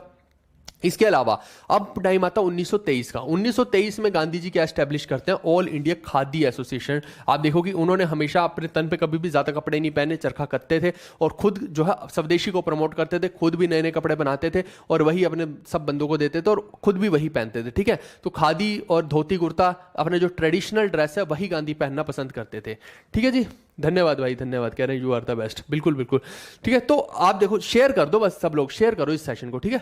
अब ये वाला एक इंपॉर्टेंट हो गया। उसके बाद 1932 में आप देखिए ही फाउंडेड हरिजन सेवक संघ। तो आप देखो ये हरिजन जैसे नाम भी गांधी जी ही दे रहे हैं। यहाँ अगेन इनका जो है टकराव, ओशो और गांधी का टकराव आपको देखने को मिलेगा। ओशो उस टाइम पे नहीं थे, मैं ये नहीं बोल रहा हूँ कि ओशो उसी टाइम पे सब कुछ कह रहे हैं, ओशो ने बाद में बोला है ये सब चीजें। लेकिन आप देखिए कि यहाँ पे ओशो का ये बोलना था कि ये क्यों ऐसी ऐसी टर्मिनोलॉजी लोगों को दे रहे हैं। हरिजन, हरिजन ये उनको बोल रहे थे जो हम बोलते हैं ना, जैसे दलित समाज के लोग होते हैं, जिनको कई बार बोलते थे कि ब्राह्मण बोलता था कि नहीं नहीं छूने से आप अपवित्र हो जाओगे, उनको इन्होंने नाम दिया कि ये तो भगवान के वो हैं, बंदे हैं, है ना, उनको हरिजन बोल दिया। लेकिन ओशो बोलते थे कि ऐसी स्पेशल टर्मिनोलॉजी काहे को दे रहे हो आप इन लोगों को, है ना, आप क्यों बोल रहे हो हरिजन, जब सब इक्वल ही है भारत के अंदर, तो इनको हरिजन बोलने का क्या मतलब है? ये भी तो सबके बराबर ही है, आप सीधा बोलो कि सबके बराबर है, आप काहे को हरिजन बोल रहे हो। लेकिन जो भी है 1932 में हरिजन सेवक संघ यहाँ पे बनता है। फिर उसके बाद गांधी जी call doctor Rajendra Prasad as अजात शत्रु। अजात शत्रु और किसको बोला गया हिस्ट्री के अंदर? जल्दी से आप लोग कमेंट करके बताइए। तो अगर कोई पूछ ले कि राजेंद्र प्रसाद को अजात शत्रु किसने टाइटल दिया, तो आप बोलेंगे गांधी जी ने दिया था, ठीक है। बेसिकली ये होगा कि he who has no enemies, अजात शत्रु। अजात शत्रु सुना है ना हिस्ट्री में कहीं? याद आया कुछ? अजात शत्रु कौन है? बिंबिसार का लौंडा, याद आया किसी को? एक ना उत्तर दे पाया, है ना, कोई उत्तर नहीं दे रहा है उस चीज का। चलिए, बाद में आपकी रिप्लाई होंगे, जितने भी लोग देख रहे हैं बाद में रिप्लाई होंगे, है ना। फिर 1925 में आप देखिए कि गांधी जी ने क्या किया, ऑल इंडिया स्पिनर्स एसोसिएशन बनाई थी, अगर कोई पूछ ले, यानी कि अखिल भारत चरखा संघ बनाया था ताकि स्वदेशी को प्रमोट किया जा सके। और 1925 के ही टाइम में आप देखिए, याद करो 1925 के ही टाइम में जो कानपुर का सेशन होता है उसमें कौन प्रेसिडेंट बनती हैं? सरोजनी नायडू, पहली फर्स्ट विमेन इंडियन प्रेसिडेंट बन रही है आईएनसी की, ये आपको ध्यान रखना है ना। और गांधी जी के हेल्प की वजह से ही बन रही है। तो मैंने बोला कि गांधी जी के विचार कहीं ना कहीं विमेन के लिए अपलिफ्टमेंट वाला कारण बने, ऐसा नहीं था कि वो अपलिफ्ट नहीं करना चाहते थे विमेन को, ठीक है।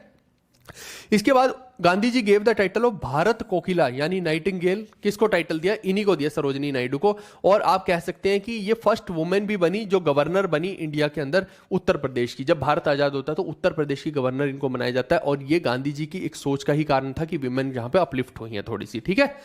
इसके बाद आप देखिए कि आती है मतंगिनी हजारा, इनके बारे में भी कई बार पूछ लिया जाता है। ये इनको बोला जाता है ओल्ड लेडी गांधी। एक है ग्रैंड ओल्ड लेडी, वो है अरुणा असफ अली, है ना, वो अलग है, वो आगे क्विट इंडिया मूवमेंट में गांधी जी की हेल्प करेंगी। लेकिन ये कौन है? ये ओल्ड लेडी गांधी है। दो अलग अलग कैरेक्टर हैं, आप कंफ्यूज मत करना। तो इनको ओल्ड लेडी गांधी बोला जाता है, मतंगिनी हजारा को, और ये या फिर कह लो कि बूढ़ी गांधी बोला जाता है ना। तो इस तरीके से आप इनका नाम याद रखेंगे। ये भी एक रेवोल्यूशनरी है जिन्होंने उनकी हेल्प की है। इसके अलावा आप देखिए कि जो राष्ट्रपिता और फादर ऑफ नेशन का टाइटल है, ये गांधी जी को कौन दे रहे हैं? सुभाष चंद्र बोस दे रहे हैं, है ना। इनके बारे में मैं ऑलरेडी आपको कई सारे सेशंस में बता ही चुका हूं इस चीज के बारे में। और जो बापू का टाइटल है, बापू का टाइटल जो है पंडित जवाहरलाल नेहरू दे रहे हैं। तो ये दो अलग अलग टाइटल हैं, ये आप ध्यान रखना, क्योंकि पंडित जवाहरलाल नेहरू ही गांधी को बार बार बापू बोलते थे और ये राष्ट्रपिता बोलते थे। अब आपके राष्ट्रपिता हैं कि नहीं है वो आप देखिए, है ना। नोट तो तुम गांधी जी के ही लेके घूमते हो। एक गाना बना था कि तेरी फोटो क्यों नहीं लगती भगत सिंह नोटों पे ऐसे वाली गाना भी एक बना था, बड़ा फनी था, है ना। बट बात कहीं ना कहीं समाज की सच बोल रहे थे कि गांधी की फोटो ही क्यों लगेगी। तो उसका भी मैं कारण आगे चल के बताऊंगा कि क्यों इनको राष्ट्रपिता बोला गया, क्या वो जस्टिफाइड है, वो आगे चल के मैं आपको पूरा का पूरा बताऊंगा। इसके बाद आप देखिए कि महात्मा गांधी का जो टाइटल महात्मा बोलते हैं हम, है ना, गांधी का नाम कोई महात्मा गांधी नहीं है, लेकिन इनको महात्मा का टाइटल दिया किसने है? वो दिया रविंद्रनाथ टैगोर ने, ठीक है। और रविंद्रनाथ टैगोर को गांधी जी ने कौन सा टाइटल दिया था? गुरुदेव का टाइटल दिया था। ये लिखा नहीं है यहाँ पे, आप याद रखिएगा, गुरुदेव का टाइटल, ठीक है। ये मैंने जो है उसमें बुक में सब कुछ डाल दिया है जी। उसके बाद वन मैन बाउंड्री वॉल अगर बोला जाएगा, आप देखो कि सब लुढ़क जाएंगे लेकिन एक आदमी फिर भी खड़ा रहेगा, है ना, कि अभी मैं खेल रहा हूं। वो कौन है? गांधी जी। इसीलिए मैंने बोला कि इनका होना बहुत जरूरी है। अब यहीं से मैं बताता हूं, ये किसने बोला? लॉर्ड माउंटबेटन ने बोला है ना, जब भारत आजाद हो रहा था। लेकिन आप देखो गांधी की जरूरत क्यों है भारत को? आज़ादी में क्या सच में गांधी का इतना बड़ा कंट्रीब्यूशन है? उसका कारण मैं बता देता हूं। आप देखो, जब आपको पता है कि आपके ओपोनेंट के पास हथियार इतने ज्यादा हैं, सेना इतनी बड़ी है, तो क्या आप उससे लड़ भिड़ के जीत सकते हो? क्या आपको लगता है सच में कि आप ऐसा लड़ भिड़ के जीत सकते हो? बहुत मुश्किल काम है। तो उसमें आपको क्या करना पड़ेगा? आपको एक तो करेक्ट टाइम का इंतजार करना पड़ेगा कि इस समय पे हो सकता है इस बंदे को मेरी जब जरूरत पड़े तब मैं साथ नहीं दूंगा, ये एक हो सकता है। दूसरा एक दिमाग में ये हो सकता है कि मैं क्या करूं, नॉन वायलेंस का वेपन यूज करूं, कि मैं इसको कहूंगा कुछ नहीं लेकिन मैं मानूंगा भी नहीं बात को, तो फिर ये मेरे को मार तो नहीं सकता, जान से तो नहीं मारेगा, है ना, या फांसी पे तो नहीं लटकाएगा, एक ये भी तरीका है। तो इस वजह से आप देखिए कि गांधी जी ने नॉन वायलेंस का वेपन जो है वो यूज किया। गांधी जी समथिंग लाइक कि एक रिवर है जो बह रही है ना, ये अपना निरंतर बह रही है, सब कोई जा रहा है, कोई आ रहा है ना, कोई कांग्रेस को छोड़ रहा है, किसी की डेथ हो रही है, किसी का कुछ हो रहा है, लेकिन गांधी जी यहाँ पे अभी भी लगे पड़े हैं, वो लगे हुए हैं, पूरा नदी की तरह बह रहे हैं। अब बहुत सारे लोग यहाँ पे आएंगे, वो ट्रिब्यूटरीज हैं एक तरह से, और बहुत सारे लोग यहाँ से जाएंगे भी, है ना, अपनी अपनी पार्टियां भी बनाएंगे, जो विरोध में वो पार्टियां बनाएंगे, कोई आएगा कोई जाएगा, ये सब चल रहा है, लेकिन एक आदमी फिर भी चलता जा रहा है। इसीलिए बोला कि वन मैन बाउंड्री वॉल, इसलिए गांधी की जरूरत थी भारत को आजाद करवाने में। क्या सारे फैसले गांधी के सही थे? नहीं, ऐसा भी नहीं है, कुछ फैसले सही थे और कुछ फैसले नहीं थे सही, हर कोई ग्रे शेड में है ना। लेकिन क्या उस टाइम पे सबके अंदर इतनी समझ थी कि कोई ना कोई फैसले ले ले? क्या पूरे देश के अंदर, जिसके अंदर आप सोचो इतना ज्यादा कल्चरल डिफरेंस है, इतने ज्यादा लिंग्विस्टिक डिफरेंसेस हैं, वहां पे किसी ना किसी एक को तो बनाने पड़ेंगे फैसले, है ना। ऐसा तो हो नहीं सकता कि सब लोग उठ उठ के आ जाए कि नहीं मैं फैसले लूंगा, नहीं मैं फैसले लूंगा। तो इसलिए गांधी जी बोलते थे माई वे इज माई वे और हाईवे, है ना, सीधा मेरी बात को सुनो, आलतू फालतू की चीजें मत करो, जो मैं बोल रहा हूं वही होना चाहिए। यानी एक आदमी की अथॉरिटी के हिसाब से ही पूरा का पूरा सिस्टम चलना चाहिए। अगर 10 लोग डिसीजन लेंगे तो फिर वो गड़बड़ हो जाएगा मामला, है ना। तो वहां पे सही भी है। अच्छा, कम्युनल अवार्ड की जब बात आती है ना, कम्युनल अवार्ड में ये है कि जैसे बी आर अम्बेडकर साहब कह रहे हैं कि दलित्स के लिए एक सेपरेट इलेक्टोरेट हो जाए, मुस्लिम्स के लिए अलग सेपरेट इलेक्टोरेट हो जाए। इसका मतलब क्या है मैं आपको बताता हूं। देखो, एक एरिया है, वहां पे दलित भी रह रहे हैं, वहां पे हिंदू भी रह रहे हैं, वहां मुस्लिम भी रह रहे हैं, लेकिन ये क्या बोल रहे हैं अंबेडकर साहब कि यहां पे जो खड़ा होगा वो कौन होगा? दलित ही खड़ा होगा, ये आपको ध्यान रखना है ना। अब दलित को जो है, दलित भी वोट दे सकता है, मुस्लिम भी दे सकता है, हिंदू भी दे सकता है, लेकिन खड़ा दलित ही होगा यहाँ पे, है ना। यानी कि पॉलिटिकली वहां का सीएम उस जगह का या जो भी मिनिस्टर है वो दलित ही बनेगा, सीधी बात ये है। ऐसे ही मुस्लिम क्या बोल रहे हैं? मुस्लिम बोल रहे हैं कि हमारी कंट्री में या हमारे एरिया में जो है मुस्लिम भी रह रहे हैं, हिंदू भी रह रहे हैं, दलित भी सब रह रहे हैं, तो ये बोल रहे हैं कि हमें भी सेपरेट इलेक्टोरेट दिया जाए, कि यहां खड़ा केवल मुस्लिम ही हो सकता है और मुस्लिम को ही वोट देना है, तो उसको कोई भी वोट दे, है ना, बाकी सब प्रजा हैं। तो इस चीज के खिलाफ थे गांधी जी, वो अंत तक अड़े रहे। अंबेडकर के साथ बहस भी हुई उनकी बहुत ज्यादा, है ना, कि नहीं मैं ये नहीं होने दूंगा। लेकिन अंबेडकर साहब का क्यों कारण था इसके पीछे? वो भी कारण है कि दलित्स के साथ बहुत ज्यादा अनफेयर थिंग्स हो रही थी, छुआछूत की बीमारी फैल रही थी उनको। भैया आप देखो, इससे पहले वैदिक कल्चर इतना ज्यादा प्रमोटेड था कि हर कोई वैदिक कल्चर को फॉलो कर रहा था, जिसके अंदर देखो क्या उल्टी पुल्टी अनाप शनाप चीजें हैं, एंशिएंट हिस्ट्री में हम पढ़ के आए हैं। तो वो जस्टिफाइड थिंग्स नहीं थी, है ना। उनको उस कुएं से पानी नहीं भरने दिया जाता था जिसमें ब्राह्मण या बाकी के हिंदू पानी भर रहे हैं, है ना। बोल देते कि ये कुआं खराब हो गया, किसी दिन दलित की शक्ल देख ली तो बोलते मेरा दिन खराब हो गया, है ना। किसी चीज को दलित ने हाथ लगा दिया तो बोलते कि ये चीज ही खराब हो गई। तो वो जो कारण थे, आप रूट कॉजेज को समझिए, वो कारण थे अंबेडकर साहब के। क्या अंबेडकर साहब इसमें गलत थे? नहीं गलत थे। उनको वो अपनी सोसाइटी के लिए करेंगे, वो उसको रिफाइन करने के लिए करेंगे जो करना है। लेकिन गांधी जी की सोच इसमें बहुत तेज रही यहां पे कि अगर मैंने कम्युनल अवार्ड कर दिए फिर तो हमारे देश के अंदर ही इतने सारे टुकड़े हो गए, है ना। ये एरिया वाले बोलेंगे कि यहाँ पे मुस्लिम हावी हो गए, यहाँ पे सिख हावी हो गए, यहाँ पे दलित हावी हो गए, यहाँ हिंदू हावी हो गए, यहाँ ब्राह्मण हावी। ये तो अजीब सी बात हो गई, है ना। हर कोई अपने लिए मांगने लग जाएगा, फिर तो देश के वापस से ना चाहते हुए भी टुकड़े हो गए, इनडायरेक्टली टुकड़े हो गए। और गांधी जी इसके खिलाफ थे, इसलिए गांधी को हीरो भी आप मान सकते हो, है ना। विलेन ही क्यों मानना है, हीरो भी मान सकते हो। वो आपकी सोच के ऊपर है कि गांधी को आप क्या मानना चाहते हो, ठीक है। तो इस चीज से जो है हमें पता लगता है कि गांधी का कंट्रीब्यूशन बहुत बड़ा भी था। मैं ये नहीं बोल रहा कि सारे गलत फैसले थे, लेकिन कुछ सही भी फैसले थे।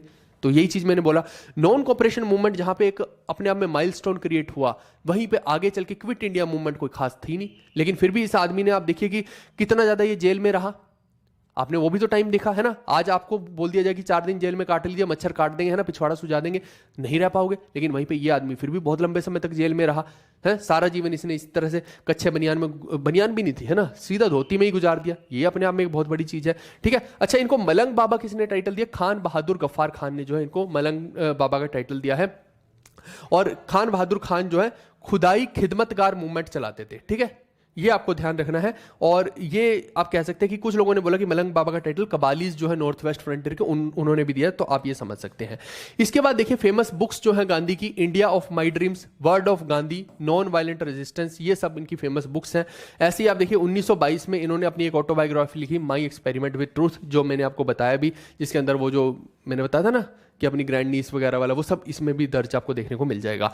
ठीक है, इसके अलावा ये ऑटोबायोग्राफी जब ये जेल में थे तब इन्होंने लिखी है, और ये पूरी पूरी ट्रांसलेट इंग्लिश में किसने की है? महादेव देसाई ने की है। और original autobiography of Gandhi was written in Gujarati language, ये आप ध्यान रखना, ये ओरिजिनली जो लिखी गई है गुजराती लैंग्वेज में लिखी गई है। और उसका रियल नाम अगर कोई पूछेगा तो सत्य ना प्रयोगो। ठीक है, आप देखिए माई एक्सपेरिमेंट विद ट्रुथ, सत्य ना प्रयोग हो गया। ठीक है, इसके बाद आप देखिए कि गीता माता, सप्त महाव्रत, हिंदी स्वराज और इंडियन होम रूल, ये भी कुछ बुक्स आपको इनकी देखने को मिलेंगी। फिर फेमस बुक्स में चलो बुक्स तो मैंने बता दिया, न्यूज़पेपर भी देख लेते हैं कि कौन कौन से गांधी के। एक तो इंडियन ओपिनियन हो गया, ये बहुत इंपॉर्टेंट है। ठीक है, और यंग इंडिया हो गया, ये हो गए, 2-3 हो गए, इनके 3-4 हैं। यंग इंडिया हो गया, नवजीवन हो गया, हरिजन हो गया और इंडियन ओपिनियन हो गया।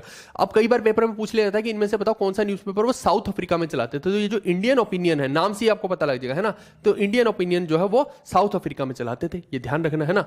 इसके बाद जो महात्मा गांधी बुक है, महात्मा गांधी के टाइटल से एक किताब लिखी गई है, वो किसने लिखी है आप कोई बार पूछ ले तो रोमेन रोलैंड जो है एक फ्रेंच नॉवेलिस्ट है, उन्होंने ये किताब लिखी है।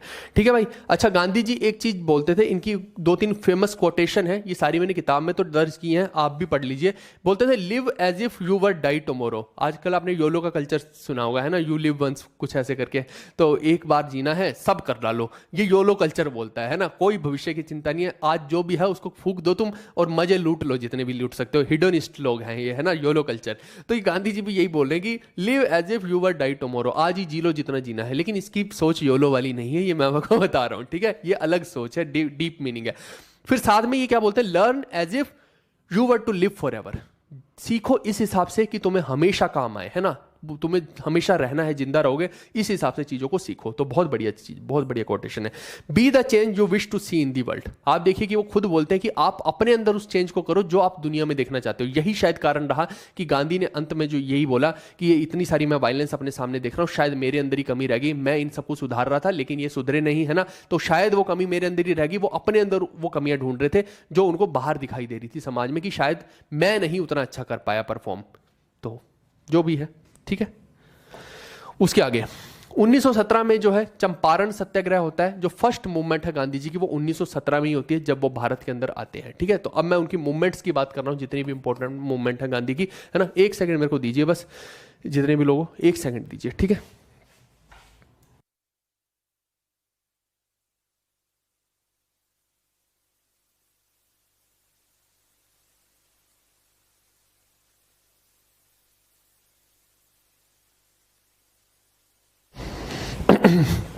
हाँ जी, बिल्कुल बिल्कुल डीप मीनिंग है। मेरे को आज जाना भी था कहीं, लेकिन आप देखिए कि क्लास जो है पोस्ट प्रेफरेंस की वजह से लेट हो गई, और अभी मैं कर रहा हूँ, क्या करूँ, अभी फटाफट से मेरे को खत्म करके फिर निकलना है। चलो कोई बात नहीं। आप देखिए कि 1917 में जो है चंपारण सत्याग्रह होता है, पहली मूवमेंट है। अच्छा, गांधी जी को इस मूवमेंट के लिए कौन मनाने आ रहा है? राजकुमार शुक्ला जो है वो पीजेंट के बिहाफ पे आ रहे हैं कि भैया गांधी जी आप हमारी हेल्प कीजिए, गाँव में लोग परेशान है टैक्सों को लेके, है ना। और साथ में जो है उनको फोर्स किया जा रहा है कि इंडिगो जो है 3/20 पार्ट पे उगाना है। जैसे ये आपकी जमीन है, इसके 20 टुकड़े कर लीजिए, तो ये 3/20वां भाग जो है इसके ऊपर आपको नील की खेती करनी है। और जहां पे किसान नील की खेती करता था वो जमीन ही बंजर हो जाती थी। और ये नील की खेती क्यों कर रहे थे? क्योंकि जो नील है, डाई जो होती थी ना ब्लू कलर की, वो यूरोप में जो है कपड़ों के अंदर बहुत ज्यादा इस्तेमाल हो रही थी, तो उसकी डिमांड एकदम से बढ़ गई थी। इसलिए अंग्रेज जो है यहाँ पे फोर्स कर रहे थे। वो बिजनेस के हिसाब से सोच रहे थे, किसान अपनी जमीन के हिसाब से सोच रहा था कि हमारी जमीन खराब कर रहे हैं ये, तो इसी को बोला गया 3 कथिया। ठीक है, तो अल्टीमेटली जो है पहले तो गांधी जी ने इनको सुना ही नहीं, इनको भगा दिया, है ना, यानी कि मिले ही नहीं इनसे। लेकिन बाद में जब इनको पता लगा कि नहीं प्रॉब्लम थोड़ी सीरियस है, तब जाके उन्होंने राजकुमार शुक्ला को बोला कि ठीक है मैं आपकी हेल्प करने के लिए तैयार हूं, अब मैं आ गया हूं लाइन पे। तो ये जो है यहाँ पे जाते हैं और बहुत ज्यादा प्रोटेस्ट करते हैं, लेकिन ये हंगर स्ट्राइक नहीं हो रही है, अभी सिर्फ प्रोटेस्ट होती है यहाँ पे। ठीक है, तो फाइनली जो Champaran agrarian law was introduced by W mode in British legislative council. ठीक है, तो किसने, जो ब्रिटिशर्स की तरफ से किसने जो है इस बिल को पास किया, तो डब्ल्यू मोडे का नाम आप याद रखेंगे। ठीक है, तो अल्टीमेटली जो है किसानों को यहाँ पे एक हेल्प मिली कि आप उनको फोर्स नहीं कर सकते हो, कहीं ना कहीं चीजों का सॉल्यूशन निकला। और ये इन्होंने पीसफुल प्रोटेस्ट से किया। तो यानी गांधी ने अपने एप्लीकेशन पार्ट करके दिखा दिया कि मैं जो नॉन वायलेंस की बात करता हूं उससे मिलती हैं चीजें। तो ये इन्होंने पहली प्रैक्टिकल एप्लीकेशन की। अब दूसरी प्रैक्टिकल एप्लीकेशन यहाँ 1918 में अहमदाबाद मिल मजदूर आंदोलन में की। कई बार लोग बोलते हैं कि पहला मिल स्ट्राइक गांधी ने कब किया, तो 1918 में किया था, ये आप ध्यान रखना। लेकिन पहली स्ट्राइक कौन सी थी, वो 1917 की चंपारण की थी, ठीक है। लेकिन पहली हंगर स्ट्राइक अभी नहीं मैंने बोला, मैंने सिर्फ पहली स्ट्राइक बोला है और पहला मजदूर का मिल आंदोलन बोला है। तो ये मिल आंदोलन है। इसमें गांधी जी को किसने इस चीज के लिए हेल्प मांगी थी, तो अनुसुया साराभाई जो कि प्रेसिडेंट है अहमदाबाद मिल ओनर्स एसोसिएशन की, उन्होंने रिक्वेस्ट किया था कि गांधी जी आप आइए और हमारी मदद कीजिए। जब उन्होंने देखा कि चंपारण में सक्सेसफुल हो गया तो यहाँ भी सक्सेसफुल हो रहा है, ठीक है। बिल्कुल बिल्कुल आप सही बोल रहे हैं ना। तो अब यहां पे जो है गांधी जी ने क्या किया, फर्स्ट हंगर स्ट्राइक की। मैंने अभी आपको बोला पहली स्ट्राइक जो है वो चंपारण की, लेकिन फर्स्ट हंगर स्ट्राइक या फर्स्ट मिल स्ट्राइक अगर कोई बोल देगा तो 1918 का अहमदाबाद मिल स्ट्राइक है, ठीक है। तो ये आपका इंपॉर्टेंट हो जाता है। इसमें जो है आप देखो कि अंग्रेज लोगों ने क्या कर रखा था कि अंग्रेज तो क्या, जो वहां पे व्यापारी हैं, व्यापारी लोग एक तरह से मिल के अंदर जो है लोगों को ना तो ओवर टाइम दे रहे हैं, ना इतने इतने टाइम से सैलरी दे रखी है, वो बेचारे काम करने में लगे हुए हैं अपनी जान को दाव पे लगा के। बहुत गंदे हाल होते थे उस टाइम पे इंडस्ट्रीज रेवोल्यूशन के अंदर, है ना, बहुत बेकार हाल होते हैं। तो यहाँ पे वो लोग डिमांड कर रहे थे कि किसी तरीके से हमारा जो है हाइक हो जाए। अब यहाँ जो है नॉन वायलेंट स्ट्राइक की और 35% की उनकी वेजेस के अंदर हाइक हुई, जिससे कि उनका संतुष्ट होना सही तय हुआ। लेकिन क्या ये हमेशा सही होता है? मैं आपको ये भी बता दूं कि अगर आप मध्य प्रदेश के अंदर जाएंगे तो बहुत सारी मिल्स हुआ करती थी मध्य प्रदेश में कपड़े की, बहुत सारी मिल वो बंद हो गई क्योंकि लोगों ने क्या किया, दे दनादन यूनियन बना के स्ट्राइक करते रहते थे। और अल्टीमेटली जब वो दौर ही नहीं था कि भैया वो मिल जो है अपना कहीं ना कहीं वर्चस्व खो रही थी, तो उस टाइम पे लोगों ने इतनी ज्यादा स्ट्राइक्स की कि जो बिजनेसमैन थे उनको वो मिल ही बंद करनी पड़ी, क्योंकि उनको घाटा हो रहा था, मुनाफा हो नहीं रहा था, बिक्री उतनी हो नहीं रही थी। लेकिन वर्कर जो है वो हावी हो रखे थे, वो बोल रहे थे कि नहीं नहीं भैया आप बढ़ाइए हमारी वेजेस, तो कहीं ना कहीं बिजनेसमैन को बंद करना पड़ेगा। तो आपको दोनों ही एस्पेक्ट देखने होते हैं। कई बार हमें लगता है कि नहीं नहीं गरीब की ही मदद की जाए तभी सब कुछ अच्छा होता है, ऐसा हमेशा नहीं होता है। दूसरे एंगल भी आपको देखना पड़ता है कि जो बिजनेस चला रहा है, ऐसा भी तो हो सकता है कि उसकी वो चीज उतनी बिक ही नहीं रही है, लेकिन फिर भी वो 50 लोगों को काम दिए हुए, उसने किसी को नौकरी से नहीं निकाला, ये भी तो एक चीज है ना। तो उस केस में आप ये नहीं बोल सकते कि नहीं नहीं आप हाइक कर दो कर दो कर दो। तो वहां दोनों एस्पेक्ट आपको देखने पड़ते हैं। जब आप उस तरफ जाके देखोगे तो आपको वो भी सही लगने लग जाएगा, इस तरफ जाके देखोगे तो वो भी सही लगने लग जाएंगे। तो हमेशा गरीब की ही हेल्प हो रही है वही अच्छी चीज है, आप ये नहीं हमेशा बोल सकते। ये मैंने एक एग्जांपल से आपको समझाने की कोशिश की। लेकिन यहां पे अंग्रेजों के पास बहुत सारे रिसोर्सेज थे, अंग्रेज अमीर थे, वो भारत को लूट रहे थे, तो इसलिए ये बिल्कुल जस्टिफाइड थिंग है कि जहां पे अंग्रेज जो है अपना कमीशन कम करे ना, या अपने टैक्सेस कम करे भैया, है ना, मिल वालों के ऊपर, मिल वालों को जो है मजदूरों के ऊपर ही क्यों सब कुछ बम फोड़ना है, गरीबी हर चीज क्यों सहे। उस टाइम के हिसाब से देखा जाए तो ये बिल्कुल सही प्रोटेस्ट आपको देखने को मिलेगी। चलिए फिर 1918 में जो है एक खेड़ा सत्याग्रह होता है। जो पाटीदार पीसेंट है ना, तो वो यहाँ पे रिफ्यूज कर देते हैं ब्रिटिशर्स को, क्योंकि उन्होंने 30% का जो है 23% का एक्स्ट्रा टैक्स लगा दिया भाई साहब, बोल दिया कि इंक्रीज करते हैं। अभी तक मान लो आप 10% टैक्स दे रहे थे, आज से 23% का इंक्रीज कर देते हैं इसके अंदर, तो कितना दिक्कत हो जाएगी लोगों को आप सोचो 23% की इंक्रीज से। तो यहाँ पे ऊपर से साथ में उस टाइम पे वहाँ क्या कहते हैं खेड़ा में आप देखिए कि प्लेग की बीमारी चल पड़ी थी और क्रॉप्स जो है वो हुई नहीं थी, क्रॉप्स खराब हो गई थी, फसलें खराब हो गई किसानों की। तो वो बोल रहे थे हम टैक्स कहां से दे देंगे भाई साहब आपको, जब हमारे पास कुछ है नहीं, बीमारी ने घेर रखा है, फसलें हमारी खराब हो गई, आप हमसे टैक्स लेने आ गए हो, ऊपर से बढ़ोतरी के साथ टैक्स। तो यहां गांधी जी ने प्रोटेस्ट की, इसमें हेल्प की, है ना। अल्टीमेटली अगर मैं बोलूं एग्जैक्टली तो गांधी जी खुद नहीं इसके अंदर गए, उन्होंने किसको यहाँ पे अपॉइंट किया था, सरदार वल्लभ भाई पटेल को। तो उनको सरदार का टाइटल यहाँ की औरतों ने ही दिया था, ये आप ध्यान रखना। सरदार का टाइटल वल्लभ भाई पटेल को इसी प्रोटेस्ट के सक्सेसफुल होने के बाद, नहीं वो बारदोली वाला सत्याग्रह था, ठीक है, सॉरी वो बारदोली वाला था, ठीक है। तो ये इस वाला में नहीं था, सरदार का टाइटल बारदोली में मिला था वल्लभ भाई पटेल को, यहां नहीं मिला था, सॉरी, है ना।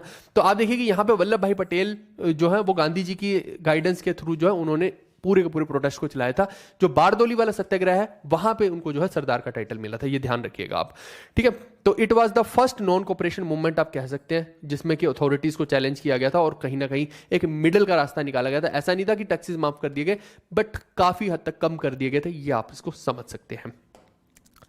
चलिए 1919 में जो है फिर रॉलेट एक्ट प्रोटेस्ट होती है। आप देखो कि 1919 में जलियांवाला बाग मैसेकर होता है, जलियांवाला बाग कांड में जनरल ऑडवर्ड डायर इतने सारे निहत्थे लोगों को मार देता है, लोग कुएं में गिर गिर के मर रहे हैं। आपने उधम सिंह मूवी देखी होगी विकी कौशल वाली, वहां पे आप वो दर्दनाक इंसिडेंट का एक मार्मिक वर्णन जो है देख सकते हैं ना। तो वो जो चीज है जब हमने देखा तो गांधी जी ने देखा तो उन्होंने बोला कि भैया ये तो गलत कर रहे हो आप, वायलेंस कर रहे हो है ना हमारे लोगों के ऊपर। तो उन्होंने यहां भी अपने आप को काबू नहीं किया, उन्होंने बोला कि हम जो है एक प्रोटेस्ट करेंगे रोलेट एक्ट की तरफ, कि जो आप बोल रहे हो ना कि बिना वकील बिना दलील उठा के 2 साल के लिए किसी को भी डिटेंशन कर दो है ना, किसी को भी जेल में डाल दो। और जनरल डायर तो कह रहा था कि आप क्राउल कर करके चलो गलियों में है ना, आपको इधर से उधर जाना है तो रेंग रेंग के जाओ है, तो उनको कीड़े मकोड़े समझ रहा था लोगों को। तो गांधी जी ने उस चीज का प्रोटेस्ट किया, ये अगेन जो है बहुत बड़ी चीज की। फिर 1919 के अंदर ही आप देखिए कि खिलाफत मूवमेंट, ये अगेन एक कंट्रोवर्शियल चीज है कि जहां पे आप देखो कि ब्रिटेन वाले भारत के ऊपर तो कब्जा किए हुए हैं, वहां आप देखिए जो हम ओटोमैन एम्पायर के बारे में हम इतना हिस्ट्री में पढ़ चुके हैं, ओटोमैन एम्पायर में वहां पे भी तो ब्रिटेन वाले कब्जा कर रहे थे, बहुत सारी चीजें कर रहे थे, आप सोचो ना। तो जब वो वहां कब्जा कर रहे थे उस तरफ, तो उन्होंने खलीफा की पोस्ट ही खत्म कर दी, जैसे भारत में की थी ना उन्होंने पेशवा वगैरह की पोस्ट सारी खत्म की, उधर उन्होंने खलीफा की पोस्ट खत्म कर दी। अब जब खलीफा की पोस्ट खत्म करेंगे तो भैया सारे मुस्लिम कंट्रीज को चुल मचेगी, तो वो यहां पे भारत के अंदर भी प्रोटेस्ट करवाना चाह रहे थे और उसी को हमने खिलाफत आंदोलन बोला है। तो भारत के अंदर भारत के जो मुस्लिम से शौकत अली जो है उन्होंने सोचा कि हम जो है ये सपोर्ट करेंगे कि भैया खलीफा की पोस्ट को खत्म ना किया जाए है ना, ताकि जो है खलीफा का वर्चस्व बना रहे। लेकिन अंग्रेज इस बात को मान नहीं रहे थे, तो वहां भी प्रोटेस्ट हो रही थी ओटोमैन एम्पायर वाले में भी है ना, फारस जैसी देशों में, और यहां भी प्रोटेस्ट हो रही थी, पूरे वाइड स्प्रेड स्केल पे जो है प्रोटेस्ट हुई। तो यहां शौकत अली ने गांधी जी को अप्रोच किया और गांधी जी मान गए इस प्रोटेस्ट के लिए। अब आप बोलेंगे क्यों मान गए? मानना इसलिए जरूरी रहा क्योंकि इससे क्या होगा, आप देखो अभी 1919 का टाइम है, तो मुस्लिम को अपने साथ मिलाया जा सकता है अपनी प्रोटेस्ट्स में भी। तो इस तरीके से गांधी जी ने एक तीर से 2 निशाने साधे कि इनकी भी मदद कर देते हैं और हमारी खुद की भी तो मदद होगी, हम भी तो बेसिकली आजादी चाहते हैं। तो इस तरीके से आप देखो कि जो नॉन कोऑपरेशन मूवमेंट उस टाइम पे चल रही थी, देखना 1919 में नॉन कोऑपरेशन मूवमेंट जो गांधी जी ने स्टार्ट की थी उसको भी मुस्लिम के द्वारा भी एक पुश मिला है ना। तो सिर्फ खिलाफत में इन्होंने सपोर्ट नहीं किया, खिलाफत का तो सपोर्ट हुआ ही हुआ, इन्होंने एक तीर से 2 निशाने साध के खिलाफत के साथ नॉन कोऑपरेशन मूवमेंट को भी एक बूम दे दिया। तो कई लोग बोलते हैं नहीं नहीं गांधी जी ने तो ये भैया मुस्लिम्स की हेल्प कर दी। हम कॉन्टेक्स्ट को समझना पड़ेगा कि उन्होंने क्यों की है, ठीक है दोस्त।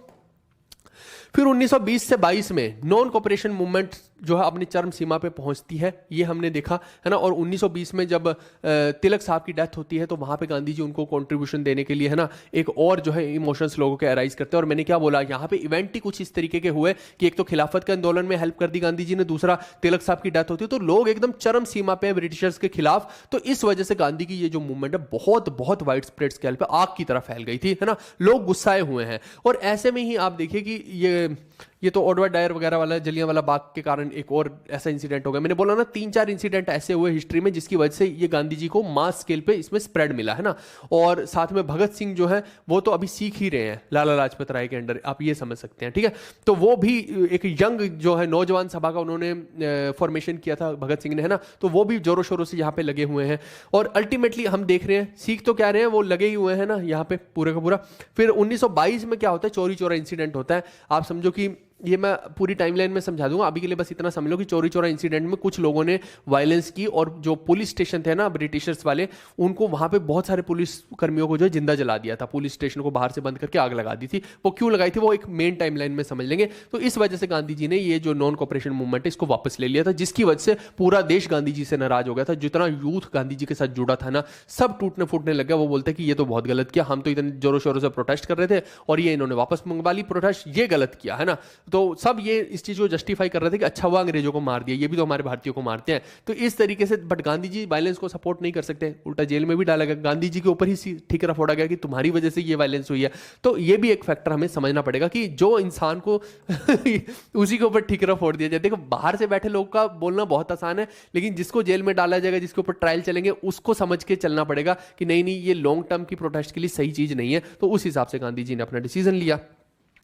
फिर 1930 में आप देखिए कि एक और बड़ी सत्याग्रह की इन्होंने कोशिश की। उस टाइम पे नमक के ऊपर बहुत ज्यादा टैक्स लगाया करती थी सरकारें, तो इन्होंने बोला कि क्यों टैक्स दे भैया, ये हमारा ही पानी है, हमारे ही बीच है, सब कुछ हमारा ही है, हम यहाँ पे जाके नमक बना लेंगे, हमें कौन सा बड़ी चीज है, हम क्यों तुम्हारे से नमक खरीदे, तुम इसके ऊपर टैक्स पे टैक्स लगा रहे हो। और नमक देखिए सबकी जरूरत है उस टाइम पे, नमक के बिना खाना नहीं बनता। भारत के अंदर तो भैया नमक और मसाले ही तो है, सब कुछ और क्या है। तो यहाँ सिविल डिसोबीडियंस मूवमेंट एक चलाई जाती है जिसको सॉल्ट सत्याग्रह बोला जाता है या दांडी मार्च बोला जाता है, आप कह सकते हैं, जो कि स्टार्ट हुई थी साबरमती आश्रम से। कब हुई थी? 12 मार्च 1930 को, और एंड हुई थी गांधी इरविन पैक्ट के साथ 1931 में। यही वो गांधी इरविन पैक्ट है जिसमें लोगों का बोलना था कि गांधी जी ने इरविन को, जब बात हुई है दोनों के बीच में, तो क्यों नहीं उस वक्त जो है भगत सिंह की फांसी की सजा को माफ करवाया, है ना। करवा चाहते तो उस टाइम पे एक और एफर्ट मार सकते थे, लेकिन गांधी जी को लगा कि ये डील जो है मेरे को कुछ और करनी, क्योंकि उनका जो दिमाग चल रहा है वो चल रहा है राउंड टेबल कॉन्फ्रेंस के ऊपर एक्चुअली इस टाइम पे, क्योंकि राउंड टेबल कॉन्फ्रेंस के अंदर संविधान का डिस्कशन होना है। और गांधी जी जो है, कांग्रेस जो है अभी तक एक भी राउंड टेबल कॉन्फ्रेंस में नहीं गई है, जो पहले वाली हुई थी उसके अंदर गई ही नहीं थी, गांधी जी ने मना कर दिया था। तो ये अपनी दलीलों पर अड़े हुए कि सेपरेट इलेक्टोरेट नहीं देना, वो सेपरेट इलेक्टोरेट का मसला मैंने बता दिया था ना आपको। तो उनका ध्यान जो है बाकी के मुद्दों पे ज्यादा था और भगत सिंह पे कम था, है ना। तो बेसिकली, और वैसे भी वो चाह नहीं रहे थे शायद, या जो भी उनका कारण रहा मेरे को नहीं पता, मैंने आपको जस्टिफाई कर दिया कि उनके जो भी कारण रहे। तो यहां पे यही गांधी इरविन पैक्ट हुआ 1931 में, जिसमें यह तय हुआ कि गांधी जी जो है वो जाके सेकंड राउंड टेबल कॉन्फ्रेंस को अटेंड करेंगे। और कांग्रेस के बिहाफ पे केवल गांधी जी गए थे और साथ में सरोजिनी नायडू भी गई थी, है ना। और यही चीज आप ध्यान रखेंगे कि सरोजिनी नायडू और कमला देवी चट्टोपाध्याय ने यहां पे गांधी जी को कन्विंस किया था कि हम भी दांडी मार्च करेंगे आपके साथ। तो कई बार पूछ लिया जाता है पेपर में कि कौन सी दो लेडी थी जो गांधी जी के साथ मिलकर दांडी मार्च कर रही थी, तो ये दोनों भी हेल्प किया इन दोनों ने गांधी जी के टाइम पे, ठीक है। इसके अलावा सी राजगोपालाचारी जो कि उनके समधी भी रहे, है ना। तो ये सी राजगोपालाचारी ने कहां से सॉल्ट सत्याग्रह को चलाया था? तमिलनाडु से। वहीं पे के केलप्पन ने मालाबार से चलाया और गोपा बंधु चौधरी ने जो उड़ीसा में जो है पूरे के पूरे सॉल्ट सत्याग्रह को चलाया, क्योंकि हर एरिया में गांधी जी का जाना तय नहीं था। तो हर जगह पर पूरे भारत में इसको स्प्रेड करने के लिए हर एरिया में एक एक बंदे को नियुक्त कर दिया गया कि यहां से तुम चलाओगे, यहां से तुम चलाओगे। तो फेमस फेमस बंदों का मैंने बता दिया कि कौन बंदा कहां से चला रहा था, ठीक है भाई। और इसके अलावा सिविल डिसोबीडियंस कैंपेन ये जो खत्म हुई है मोटा मोटा 1934 में जाके पूरी खत्म हुई है, क्योंकि जब Gandhi ji round table conference में पहुंचते हैं तो वहां पे सेपरेट इलेक्टोरेट का डिमांड उठ जाती है। अंबेडकर साहब उधर, मोहम्मद अली जिन्ना इधर, गांधी जी, सबकी लड़ाई हो रही है ना, एकदम पूरी बहस हो गई बहुत ज्यादा। और गांधी जी है वहां से रुष्ट होकर आ गए और आते ही उनको यरवदा जेल में डाल दिया गया कि अरे आप तो ढंग से राउंड टेबल कॉन्फ्रेंस नहीं करके आए। जबकि अंग्रेजों ने देखी कि यहाँ पे इरविन थे, है ना, तो इरविन के साथ ऑलरेडी बात हो चुकी थी कि सेपरेट इलेक्टोरेट वगैरह कुछ नहीं करना है। वहां पे गए गांधी जी तो वहां पे वेलिंगटन बैठा मिला, है ना। बोलते इरविन को तो हटा दिया हमने, अब तो वेलिंगटन है, आप वेलिंगटन से बात करो, इरविन जो बोल गया हमें कोई ना मतलब, वेलिंगटन से बात करो, है ना। तो ये जो है दिक्कत हुई। तो 1931 में गांधी इरविन पैक्ट हुआ, लेकिन ultimately second round table conference में भी कुछ नहीं कंक्लूजन निकला, जिसके बाद गांधी जी को यरवदा जेल में डाला गया। और क्योंकि बी आर अम्बेडकर से बहस हुई थी और दोनों की अलग विचारधारा चल रही थी, तो कहीं ना कहीं मदन मोहन मालवीय जैसे लोगों ने जो है अम्बेडकर साहब को अप्रोच किया कि भाई साहब ऐसा मत करो, इससे फूट पड़ रही है, हमारा सारा आंदोलन खराब होगा, आप प्लीज कोऑपरेट कीजिए, हम कोशिश करेंगे जो है आपको रिजर्वेशन देने की, ठीक है। तो वो रिजर्वेशन का मुद्दा यहीं से शुरू होता है और ये पैक्ट एक साइन होता है रिजर्वेशन वाला, है ना, कि आपको जो है दलित्स को रिजर्वेशन दे दिया जाएगा यहां पे, ताकि अंबेडकर साहब का सपोर्ट भी मिल पाए और सेपरेट इलेक्टोरेट ना मांगा जाए, ठीक है। तो कुछ रिजर्वेशन यहां पे जरूर दे दिया जाएगा। तो वो जो चीज है दोनों के बीच में डील साइन हुई, जिसको पूना पैक्ट का नाम दिया गया, गांधी जी और अंबेडकर के बीच में, ठीक है। और किसके थ्रू हुई? मदन मोहन मालवीय के थ्रू हुई 1932 के अंदर। चलिए, तो 1940 में एक इंडिविजुअल सत्याग्रह होता है और ये इसलिए चलाया जाता है क्योंकि लॉर्ड लिनलिथ था जो, उसने अगस्त ऑफर चला दिया था। वो अगस्त ऑफर हम बाद में डिस्कस कर लेंगे मेन टाइमलाइन में।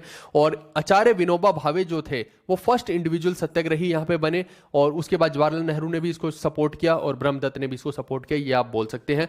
साथ में आप देखिए कि इन सब ने नारा दिया कि दिल्ली चलो मूवमेंट अब हम स्टार्ट करेंगे। 1942 के अंदर दिल्ली चलो मूवमेंट स्टार्ट हुई, जिसको आगे चल के हम क्विट इंडिया मूवमेंट के नाम से जानते हैं। हालांकि जो सी राजगोपालाचारी हैं, जो गांधी जी की समधी हैं, उन दोनों की विचारधारा अगेन गांधी जी से डिफरेंट है, दोनों अलग रूट पे चल रहे हैं। उनका मानना था कि अननेसेसरी का आप पूरे देश को अब इस मूवमेंट में मत धकेलो, लेकिन गांधी जी नहीं लगे हुए हैं कि नहीं नहीं अभी तो हम मूवमेंट करेंगे, अभी हम थके नहीं है, अभी हम एक और मूवमेंट करेंगे, जिसके चक्कर में गांधी जी को भी काफी लंबे समय तक जेल में रहना पड़ा है, ठीक है।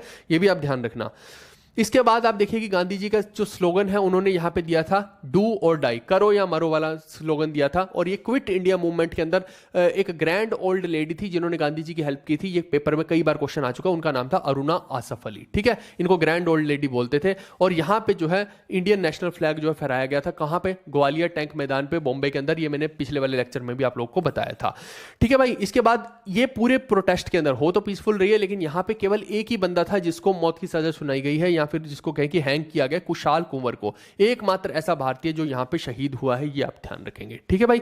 इसके बाद आप देखिए कि 30 जनवरी 1948 को शहीदी दिवस हर साल मनाया जाता है, क्योंकि नाथूराम गोडसे ने गांधी जी को गोली मारकर हत्या कर दी थी और उनके आखिरी शब्द थे हे राम, ठीक है। तो ये जो है 30 जनवरी 1948 का टाइम है, ये आपको ध्यान रखना है।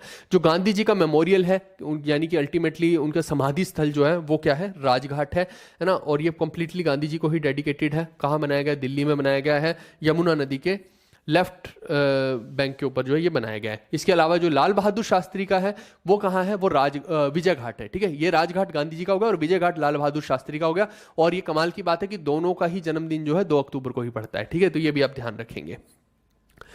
चलिए, तो कुल मिला के मैंने गांधी जी के बारे में कंप्लीट डिटेल बता दी। मुझे नहीं लगता कि इसके अलावा कुछ गांधी जी के बारे में खास जानने की जरूरत है, ठीक है। पॉलिटी का मैं एक पूरी मैराथन बना के डाल दूंगा, टेंशन मत लो। आगे देखिए कि हु इनवाइटेड। अब जितने भी लोग देख रहे हो भाई, अब हम करने वाले हैं गांधी जी से रिलेटेड सारे के सारे क्वेश्चन जो डायरेक्टली एग्जाम में पहले भी आ रखे हैं और आगे आने के चांसेस हैं। मैं एनटीपीसी के, एसएससी सीजीएल के, है ना, सीएचएसएल, एमटीएस, सीपीयू, सबके क्वेश्चन यहाँ पे आज की क्लास में डिस्कस कर लूंगा। आइए फटाफट से हम देखते हैं कि वो कौन कौन से क्वेश्चन है जो एग्जाम में आए हैं और आगे भी आ सकते हैं। Who invited Gandhi ji for the Champaran movement. तो राजकुमार शुक्ला, मैंने आपको हमेशा जब भी पढ़ाया पूरा का पूरा तो उसमें बताया कि राजकुमार शुक्ला ने जो है गांधी जी को अप्रोच किया था। पहले गांधी जी ने मना कर दिया था, लेकिन बाद में जो है वो कन्विंस हो गए थे, तो हेल्प करने लग गए थे, ठीक है। तो ये हो जाएगा इसका उत्तर। Which of the among considered first experiment of satyagraha by Gandhi ji in India. तो पहला एक्सपेरिमेंट जो उन्होंने किया है वो चंपारण में किया है, बिहार के अंदर, है ना। आप याद कीजिए कि वो जो पीजेंट्स बहुत ज्यादा दुखी थे, राजकुमार शुक्ला वाला यही है वो पूरा का पूरा। इसके बाद which among the following pacts suspended the civil disobedience movement. तो सिविल डिसोबीडियंस मूवमेंट जो है सस्पेंड जब होती है तो कई बार जो है लोगों को लगता है कि पूना पैक्ट अगर ऑप्शन में होता है तो पूना पैक्ट मार देते हैं, वो नहीं है, गांधी इरविन पैक्ट है जो कि 1931 के अंदर हो रहा है। गांधी और इरविन के बारे में वो जो मैं पढ़ा के आ रहा हूं, जो भगत सिंह से रिलेटेड पैक्ट है वो यही वाला है, ठीक है। 5 मार्च 1931 को होता है और 23 मार्च को भगत सिंह को फांसी दी जाती है। तो आप देखिए दोनों बिल्कुल क्लोजली हुए हैं सब चीजें। The quit India movement was launched under the leadership of. तो क्विट इंडिया मूवमेंट जो है आपका महात्मा गांधी की लीडरशिप में हुआ है। और क्विट इंडिया मूवमेंट में ग्रैंड ओल्ड लेडी कौन थी जिसने गांधी जी की हेल्प की? अरुणा आसफ अली। कहां से ये शुरू हुआ था? ग्वालियर टैंक, बॉम्बे से जो है शुरू हुआ था। In the year 1930 salt satyagraha was led among the following. तो सॉल्ट सत्याग्रह को महात्मा गांधी ने लीड किया था, ऑब्वियस सी बात है। Who among the following was the president of Belgium Belgaum session. अच्छा, बेलगांव सेशन 1924 में एकमात्र ऐसा सेशन है इंडियन नेशनल कांग्रेस का जिसको महात्मा गांधी ने लीड किया था, है ना।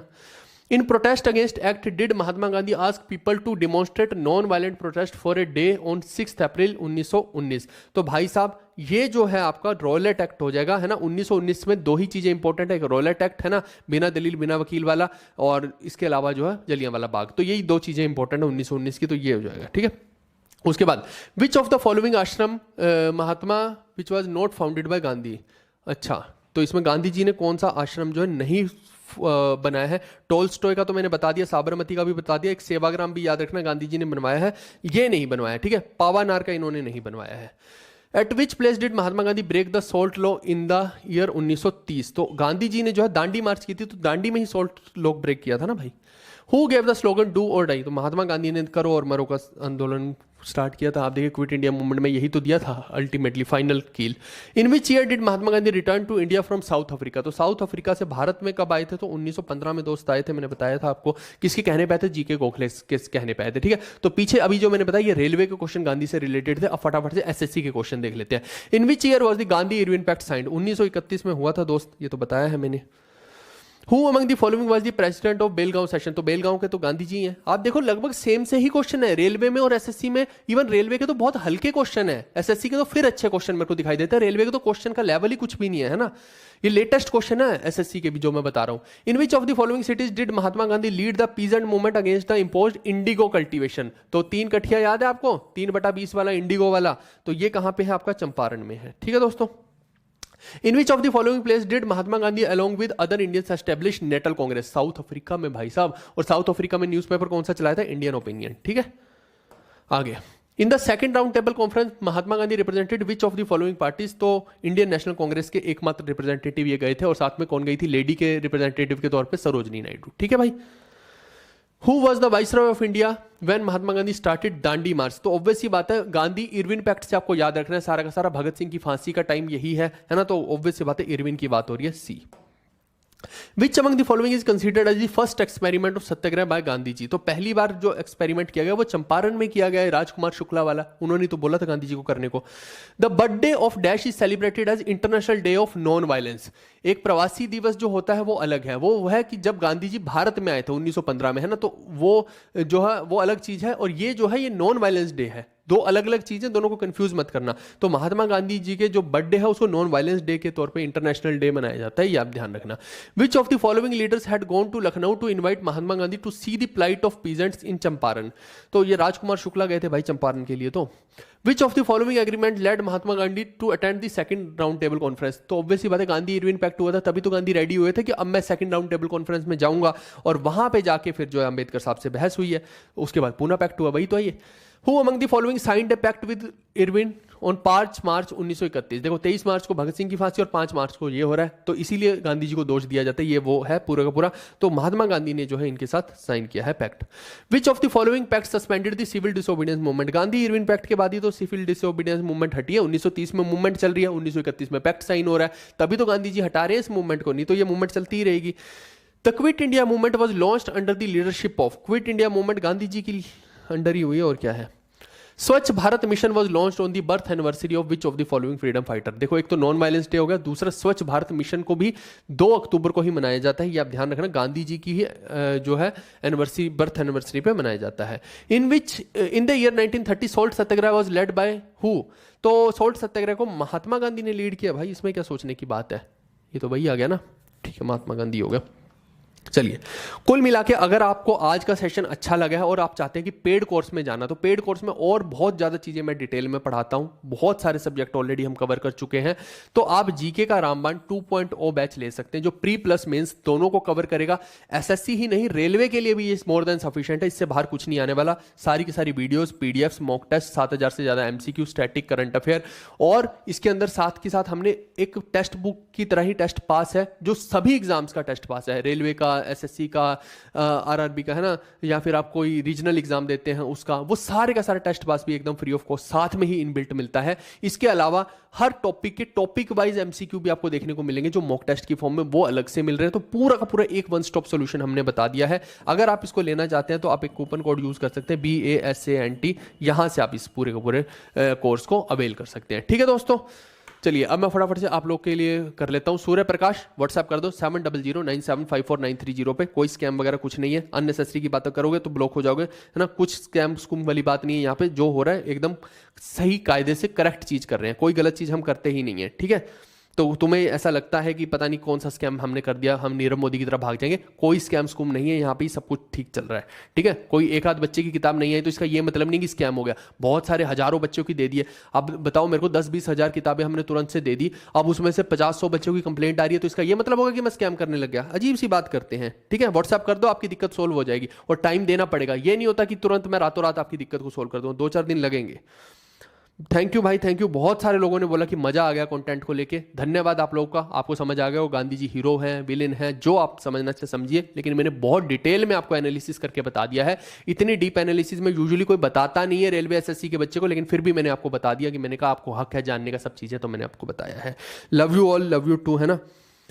बिल्कुल बिल्कुल, मैं भी वही कह रहा हूँ, कोई स्कैम नहीं है। मेरे को व्हाट्सएप कर देना 7009754930 पे, आपको रिप्लाई भी आ जाएगा वहाँ पे, कोई दिक्कत नहीं है, सबकी प्रॉब्लम सोल्व हो जाएगी। जब किताबें ही अब खत्म हो गई हैं, अब सिर्फ जो है हिंदी की किताबें बची हुई हैं, कुछ किताबें बची हैं, तो जितने भी बच्चों भाई बता दिया करो अपने अगल बगल वालों को, केवल हिंदी की किताब बची है, अब सिर्फ हिंदी की किताब ही ऑर्डर करेंगे। अगर स्कैम होता तो मैं अभी इंग्लिश की चालू करता ना, और आपसे सबसे पैसे लेके और निकल लेता, फुर्र हो जाता। अजीब सी बात करते हैं, है ना। हाँ, नोट पे क्यों है गांधी जी की फोटो? मैंने क्या बताया आपको कि एक ऐसा व्यक्ति चाहिए था जो कॉन्स्टेंटली चलता रहे, है ना, और वो आदमी शुरू से लेके अंत तक चलता रहा, उसने बिल्कुल भी रुकने की कोशिश नहीं की, है ना। जहां जहां पे उनको लगता था कि जैसे भगत सिंह का ही केस देख लीजिए कि उसको उस मुद्दे को ज्यादा इंपॉर्टेंस नहीं देनी है, नहीं तो हम कहीं ना कहीं फंस सकते हैं, है ना। ये ना हो कि भगत सिंह की फांसी को माफ करवाने के चक्कर में ये हो जाए कि कहीं हम बड़ी डील से हाथ धो बैठे, है ना। तो उन्होंने जो है बहुत ज्यादा कैलकुलेटिव तरीके से पूरे के पूरे सिस्टम को चलाने की कोशिश की और सबको अपने उसी बहाव में लेके जाने की कोशिश की है। इस वजह से अगर हम सबसे लॉन्ग मैन स्टैंडिंग देखेंगे तो गांधी जी को देखते हैं, है ना। बाकी लोग जो है, आप सोचो कि एक आदमी आया, उसने जोश में सब कर दिया, लेकिन तुरंत ही उसका जोश खत्म भी हो जाएगा, क्योंकि आदमी के साथ अब बाकी के लोग क्या करेंगे, है ना। मान लो कि एक चार आदमियों ने है ना लड़ाई झगड़ा कर लिया, उसके बाद क्या होगा? जैसे ही वो खत्म होंगे कोई उस रेवोल्यूशन को चलाने वाला ही नहीं बचेगा। लेकिन गांधी जी ने शुरू से लेकर अंत तक इस रेवोल्यूशन को चलाया है, क्योंकि शुरू से लेकर अंत तक सिस्टम को चालू रखा। इस वजह से उनको लॉन्ग मैन स्टैंडिंग कह सकते हो, इस वजह से उनकी जो फोटो है वो नोटों पे लगती है, ये कारण है ना। मैंने आपको पॉजिटिव थिंग्स भी तो बताई ना बहुत सारी गांधी की, अगर नेगेटिव बताई तो पॉजिटिव कितनी ज्यादा है, नेगेटिव कितनी होंगी? दो चार नेगेटिव होंगी, लेकिन पॉजिटिव कहीं ज्यादा है, तो इस वजह से उनकी नोटों पे फोटो लगती है, सीधी सी बात है। शरद मैं बता दूंगा आपको, ठीक है, मैंने आपको भेज रखा है, मैं खुद उस बंदे के साथ कांटेक्ट में हूं। कुछ बुक्स ऐसे हैं कि जो मान लो कि कहीं बीच रास्ते में होंगे, वापस मंगा के वही आपको भेजनी पड़ेंगी। बहुत सारी बुक्स आउट ऑफ स्टॉक है, इस वजह से मैं कह रहा हूं, अब परेशान मत हो, मैं करवा रहा हूं आपका, ठीक है। अच्छा, सुभाष चंद्र बोस के बारे में भी एक सेशन कोशिश करता हूं, वो पूरी टाइमलाइन जो होगी ना उसी में मैं बता दूंगा सारे का सारा, ठीक है। चलिए, मैंने मैक्सिमम चीज़ें आप लोग को सिखा दी हैं, आज हमने देख लिया है ना। Thank you Manisha, thank you. चलिए, आप बस लाइक शेयर सपोर्ट कीजिए, जीवी कक्षा चैनल के बारे में सब लोगों को बताइए, ये रिक्वेस्ट है ना। मैं बहुत शिद्दत से मेहनत से आपके लिए कंटेंट बना रहा हूँ और आगे भी बनाता रहूँगा। बस ये सपोर्ट वाला काम आप कीजिए कि रेलवे के लिए और एसएससी के लिए हमने ये जो एक जेन्युइन चैनल बनाया है जिसमें कंटेंट ही कंटेंट फ्लश कर रहे हैं, सबको बताओ इसके बारे में, ताकि हमें उस तरफ सोचना ही ना पड़े। हम मुझे ये लगे कि मेरी आर्मी खड़ी है भैया, है ना, वो अपने आप संभाल लेगी ये सब प्रमोशन एडवर्टाइजमेंट, मैं सिर्फ कंटेंट पे ध्यान दूंगा। ठीक है दोस्तों, हम मिलते हैं नेक्स्ट वीडियो में। Bye bye, take care, see you, love you all.